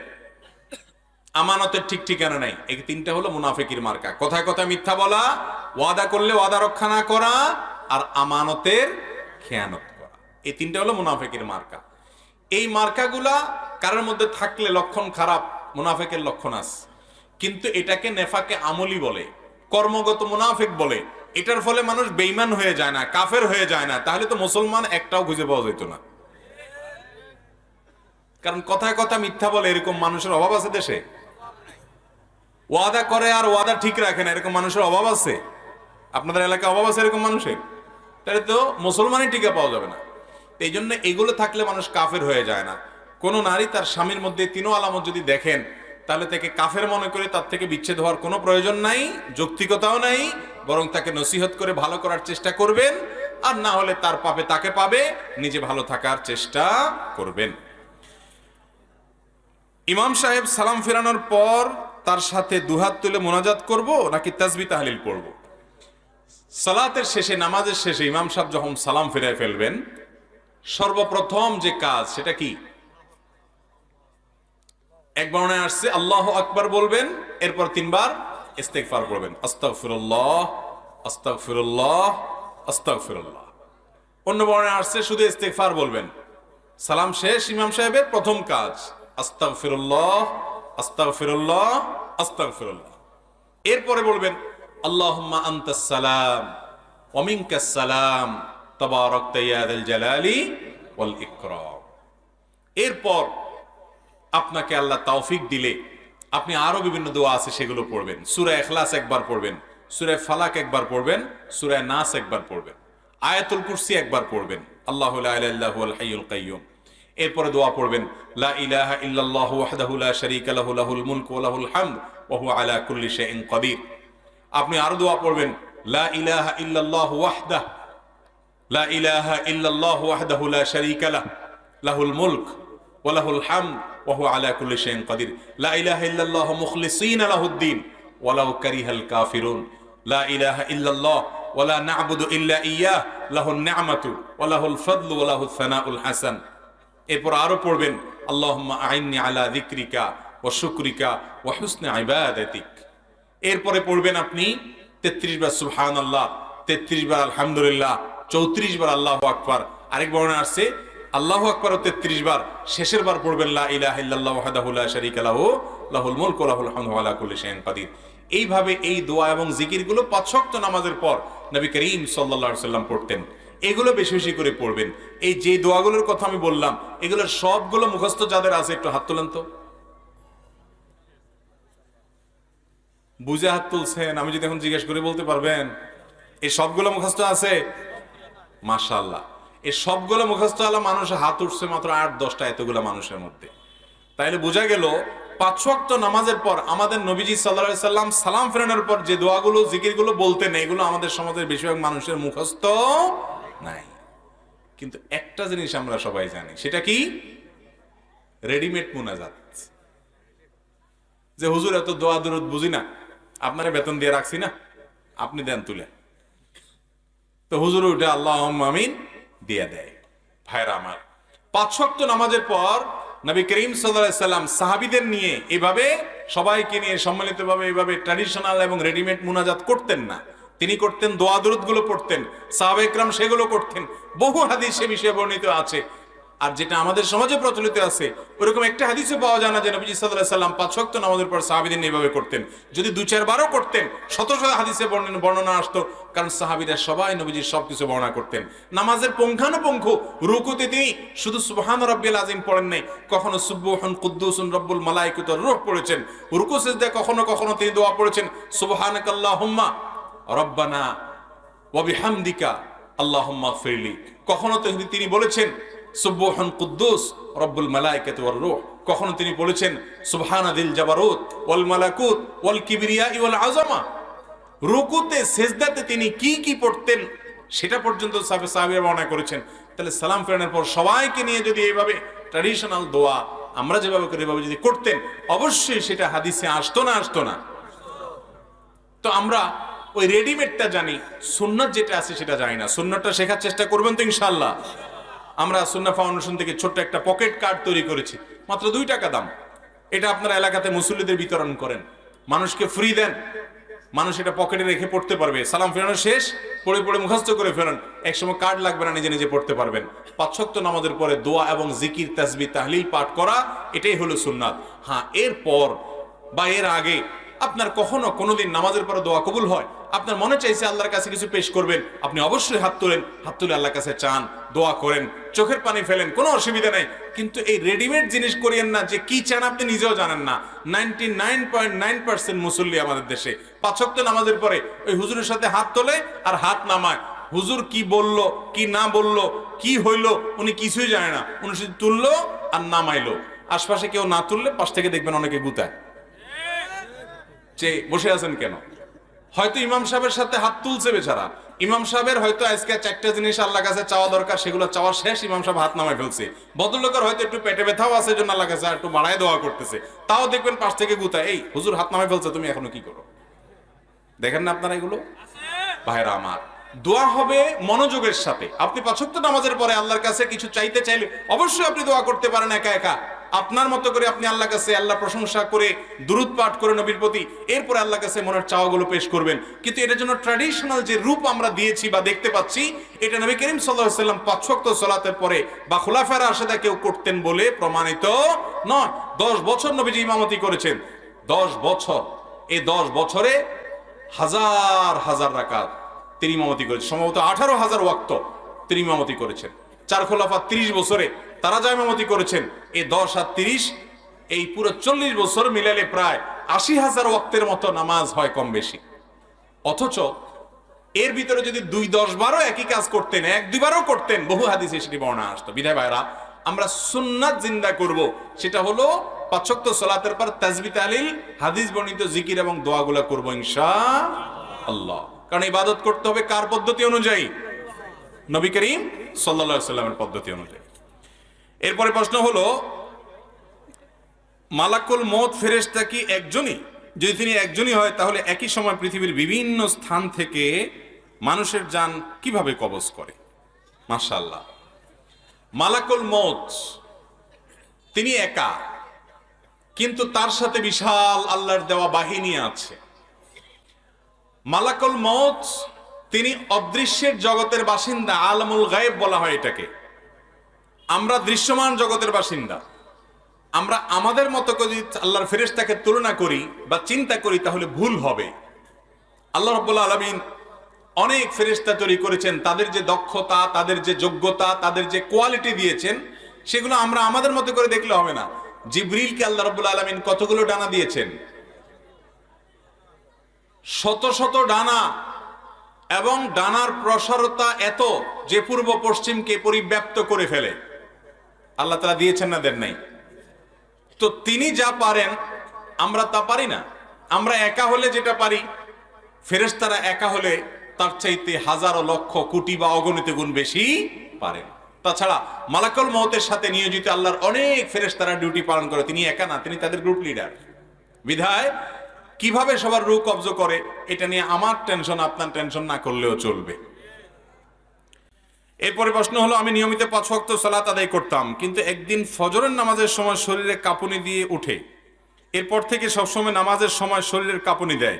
এই কারণে আমি নামাজ ও অন্যান্য ইবাদত করতে পারি না। এই বিষয়ে আমি অনেক চিকিৎসক দেখিয়েছি, কিন্তু অবস্থার কোনো পরিবর্তন হয় না। আমার করণীয় কি? এটা বেশিরভাগ সম্ভাবনা হলো ব্ল্যাক ম্যাজিক বা দুষ্ট জিনের ভয়ঙ্কর কোনো উপদ্রবের কারণে হতে পারে। এরকম হয়েছে কিনা সেজন্য কোরআন এবং হাদিসের আলোকে যারা ঝাড়ফুঁক করেন, সে সমস্ত রাকিদের শরণাপন্ন হতে হবে। রাকিদের ঝাড়ফুঁকের মাধ্যমে এই ধরনের রোগী খুব দ্রুত শনাক্ত হয়ে যায়। আমি এরকম এক রোগী দেখেছি যে তিনি আজান শুরু হয়ে গেলে পাগলের মতো ছুটাছুটি করতে থাকেন, এবং তার শরীরটা লোহার মতো শক্ত হয়ে যায়, টাইট হয়ে যায়, টিপ দিলেও আঙ্গুল ঢুকে না। আমার বাসায় আসছে একবার, ভয়ঙ্কর অবস্থা। উনি প্রবাসে ছিলেন মিডল ইস্টে, সেখান থেকে আসছেন। তো আমি এক রাকির সাথে যোগাযোগ করে দিছি, কারণ আমি নিজে রুকিয়া করি না, জানি না। এ সম্পর্কে যারা এক্সপার্ট আছে 2-4 জনকে চিনি, তাদের ঠিকানা দিয়ে দিছি তাদের সাথে যোগাযোগ করার জন্য। তো এরকম দুষ্টজিন বা ব্ল্যাক ম্যাজিকের কারণে, দুষ্টজিন উপদ্রবের কারণে এরকম অস্বাভাবিক ধরনের সমস্যা অনেক সময় তৈরি হয়। এগুলো থেকে আমরা যেন সবসময় নিজেরা নিরাপদ থাকতে পারি, সেজন্য আমাদের কয়েকটা কাজ করতে হবে। নাম্বার 1, সকাল সন্ধ্যার আমলগুলো নিয়মিত করবেন। আয়াতুল কুরসি, তিনকুল, বিসমিল্লাহিল্লাযী লা ইয়াদুররু মা ইসমিহি, এগুলো নিয়মিত পড়বেন সব সময়। বাসার সবাইকে শিখাবেন পড়ার জন্য। নাম্বার 2, বাসা বাড়িতে ঢুকার সময় বিসমিল্লাহ বলে ঢুকবেন, খাওয়ার সময় বিসমিল্লাহ বলে খাবেন, ওয়াশরুমে যাওয়ার সময় বিসমিল্লাহ যাবেন। ওয়াশরুমে শয়তান থাকে, দুষ্ট জিনের ঠিকানা হলো ওয়াশরুম, নোংরা জায়গা, নাপাক জায়গা। এখানে ঢুকার সময় বিসমিল্লাহ বলে ঢুকবেন, বের হওয়ার সময় দোয়া পড়বেন এবং ওয়াশরুমের দরজা বন্ধ করে রাখবেন। বাসা যেই ঢুকবে বিসমিল্লাহ ছাড়া কেউ ঢুকবে না। বিসমিল্লাহ ছাড়া ঢুকলে হাদিসে আসছে শয়তান সাথে ঢুকে, বিসমিল্লাহ বললে আর শয়তান ঢুকতে পারে না। তো এরকম অনেকগুলো আমল আছে, এগুলো যদি নিয়মিত করা যায়, বিশেষ করে সকাল সন্ধ্যার আমল, আর যে বিসমিল্লাহর আমল যেটা বাসায় ঢোকার সময়, খাওয়ার সময় এবং ওয়াশরুমের কথা বললাম, বাসায় কোনো ছবি ইত্যাদি টাঙিয়ে রাখবেন না এবং মিউজিকের ব্যবহার যেন বাসায় না হয় সেটা খেয়াল রাখবেন। ইনশাআল্লাহ আল্লাহ তাআলা হেফাজতে রাখবেন। বিশেষ করে সূরায়ে ইখলাস, সূরায়ে ফালাক, সূরায়ে নাস 3 বার রাত্রে শোয়ার সময় পড়ে শোবেন, সকাল সন্ধ্যা পড়বেন। দুষ্ট জিন থেকে এবং ব্ল্যাক ম্যাজিক থেকে আল্লাহ তাআলা হেফাজত করবেন ইনশাআল্লাহ। সূরা বাকারা এটা তেলাওয়াত করবেন, বাসায় তেলাওয়াত চালু করে রাখবেন, এর মাধ্যমেও এগুলো থেকে আল্লাহ তাআলা হেফাজতে রাখেন। এরপরে প্রশ্ন হলো, আমার আব্বা যৌবনে পদার্পণ করার পর প্রথম 2-4 বছর নামাজ আদায় করেন নাই। এখন তিনি বৃদ্ধ, বয়স প্রায় 70। এমত অবস্থায় এত নামাজ কাজা আদায় করার উপায় নাই, ফিদিয়া আদায় করারও সম্ভব নয়। এমত অবস্থা উপায় কি দয়া করে জানাবেন। 70 বেশি হয়ে গেছে, তার ওই নামাজ আদায় করাও সম্ভব নয়, তাহলে সেক্ষেত্রে এখন আল্লাহর কাছে তিনি মাফ চাইবেন, ইস্তিগফার করবেন, ক্ষমা চাইবেন যে আল্লাহ আমার অজান্তে হয়েছে, আল্লাহ আপনি আমাকে মাফ করে দিন। আল্লাহ রাব্বুল আলামিন ক্ষমাশীল। বান্দার ভুলের কারণে অনুতপ্ত হয়ে, লজ্জিত হয়ে মাফ চাইলে, ভবিষ্যতে সেটা করবে না সংকল্প করলে, ইনশাআল্লাহ আল্লাহ তাআলা কি করবেন? মাফ। ইন্নাল্লাহা ইয়াগফিরুয যুনুবা জামিআ। আমাদের অনেক যুবক ভাইরা নিরাশ হয়ে যান, এত পাপ করছি, আল্লাহ আমারে মাফ করবে? আল্লাহ বলেছেন, লা তাকনাতু মির রাহমাতিল্লাহ, আল্লাহর রহমত থেকে তোমরা আশা ছাড়ি দিও না, নিরাশ হইও না। ইন্নাল্লাহা ইয়াগফিরুয যুনুবা জামিআ, আল্লাহ সব গুনাহ মাফ করবেন। তোমাদের দরকার শুধু আল্লাহর কাছে ক্ষমা চেয়ে ফিরে আসা। ওয়া আনিবু ইলাল্লাহ ফাফিরু ইলাল্লাহ, তোমরা আল্লাহর দিকে শুধু দৌড়াও, ধাবিত হও, আল্লাহর রহমতের কোলে যাও, আল্লাহ সব মাফ করবেন ইনশাআল্লাহ। এরপরে প্রশ্ন হলো, কোন মেয়ের সাথে বিবাহ ঠিক হয়েছে এবং পরবর্তীতে অনৈতিক মেলামেশার ফলে তার গর্ভে বাচ্চা এসেছে এবং মাঝে মেয়েটার অন্যত্র বিবাহ হয়েছে, এমত অবস্থায় মেয়েটির সন্তান ভূমিষ্ঠ হওয়ার পর তার পিতা কে হবে? যার সাথে অনৈতিক মেলামেশা হয়েছে সে, নাকি পরবর্তী যার সাথে বিবাহ হয়েছে? অবশ্যই জেনার কারণে যদি কোনো বাচ্চা গর্ভে আসে, আল্লাহ মাফ করুক, এই ভয়াবহ অপরাধ যদি কেউ করে, তাহলে ওই বাচ্চা যার সাথে জেনার মাধ্যমে হয়েছে তার সন্তান হিসাবে বিবেচিত হবে এবং তাকেই বাপ হিসাবে পরিচয় করতে হবে। কোনো অবস্থাতেই যার সাথে বিয়ে হয়েছে তার সন্তান হিসাবে চালিয়ে দেওয়া যাবে না। কেউ জানে না, আল্লাহ তাআলা তো ঠিকই জানেন। অতএব এই 2 নম্বরে যদি করে, তাহলে ওই মেয়ে গুনাহগার হবে এবং অপরাধী হবে, যে একজন মানুষ তার বাবা নয়, তাকে তার বাবা হিসেবে সমাজের মানুষের মধ্যে পরিচয় করে দিচ্ছে। ভাইরা আমার, জেনা আজ এত ব্যাপক হয়ে গেছে, জেনা আজ সোনার হরিণের মতো হয়ে গেছে, যুবকদের চরিত্র শেষ হয়ে গেছে।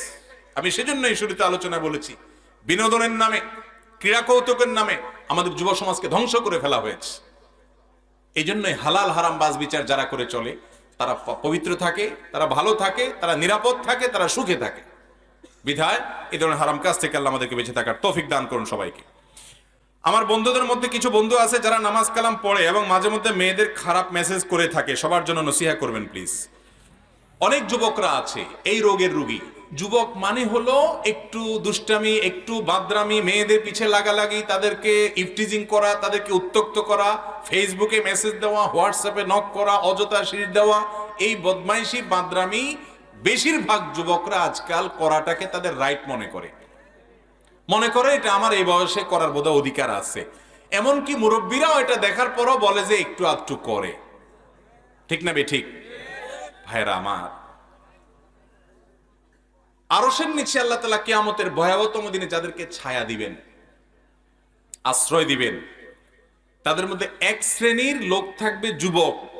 তারা কোন যুবক? যেই যুবক তার যৌবনে কোনো কালিমা লাগতে দেয় নাই, ইতিপূর্বে কখনো করে থাকলে তওবা করে নতুন করে জীবন গড়েছে, আর সে কোনো মেয়েকে ইফটিজিং করে না, কোনো মেয়ের দিকে ফিরে তাকায় না, তার ভালোবাসাকে জমাইতে থাকে যে রাস্তার মেয়ে, ওর জন্য আমি কেন ভালোবাসা বা আমার মনোযোগ, আমার প্রেম, আমার ভালো লাগা এগুলো ওখানে কেন নিবদ্ধ করব? এগুলো আমি সব জমা করে রাখি। কার জন্য? বৈধ বউয়ের জন্য, লিগ্যাল বউয়ের জন্য, স্ত্রীর জন্য। যদি এরকম জমায় রাখতে পারেন, বিয়ের পরে দেখবেন ভালোবাসা আঠার মতো কিরকম হয়। আর ও জায়গায় কু জায়গায় মুখ বালায়া আল্লাহর দেয়া ভালোবাসা আবেগরে নষ্ট করবেন, এরপরে জায়গা মতো দেখবেন আর ভালোবাসা নাই ভিতরে, সব শেষ রাস্তাঘাটে। কথা কি বুঝাইতে পারছি?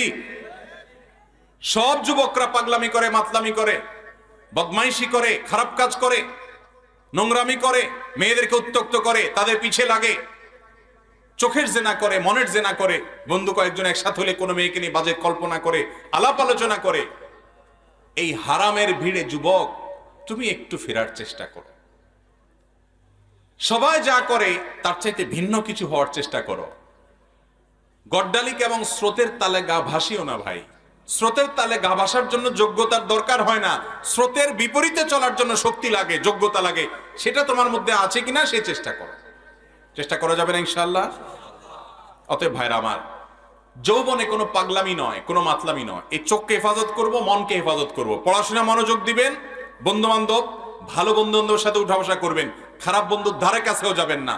যে বন্ধু মেয়েদের পিছনে গুরুগুরু করে, মেয়েদের সাথে হারাম সম্পর্ক রাখে, অবৈধ সম্পর্ক রাখে, প্রেমের নামে জেনার সম্পর্ক জড়ায়, তাদের সাথে কোনো প্রকার বন্ধুতা রাখবেন না। ভালো বন্ধু পাওয়া সোনার হরিণ, তারপরে সে সোনার হরিণ খোঁজার চেষ্টা করবেন। না পারলে একা চলবেন, তারপরেও খারাপ কোনো বন্ধুর সাথে যাবেন না। কারণ মানুষ পৃথিবীতে কেউ জন্মগতভাবে খারাপ হয় না, বেশিরভাগ মানুষ খারাপ হয় খারাপ বন্ধুর কারণে।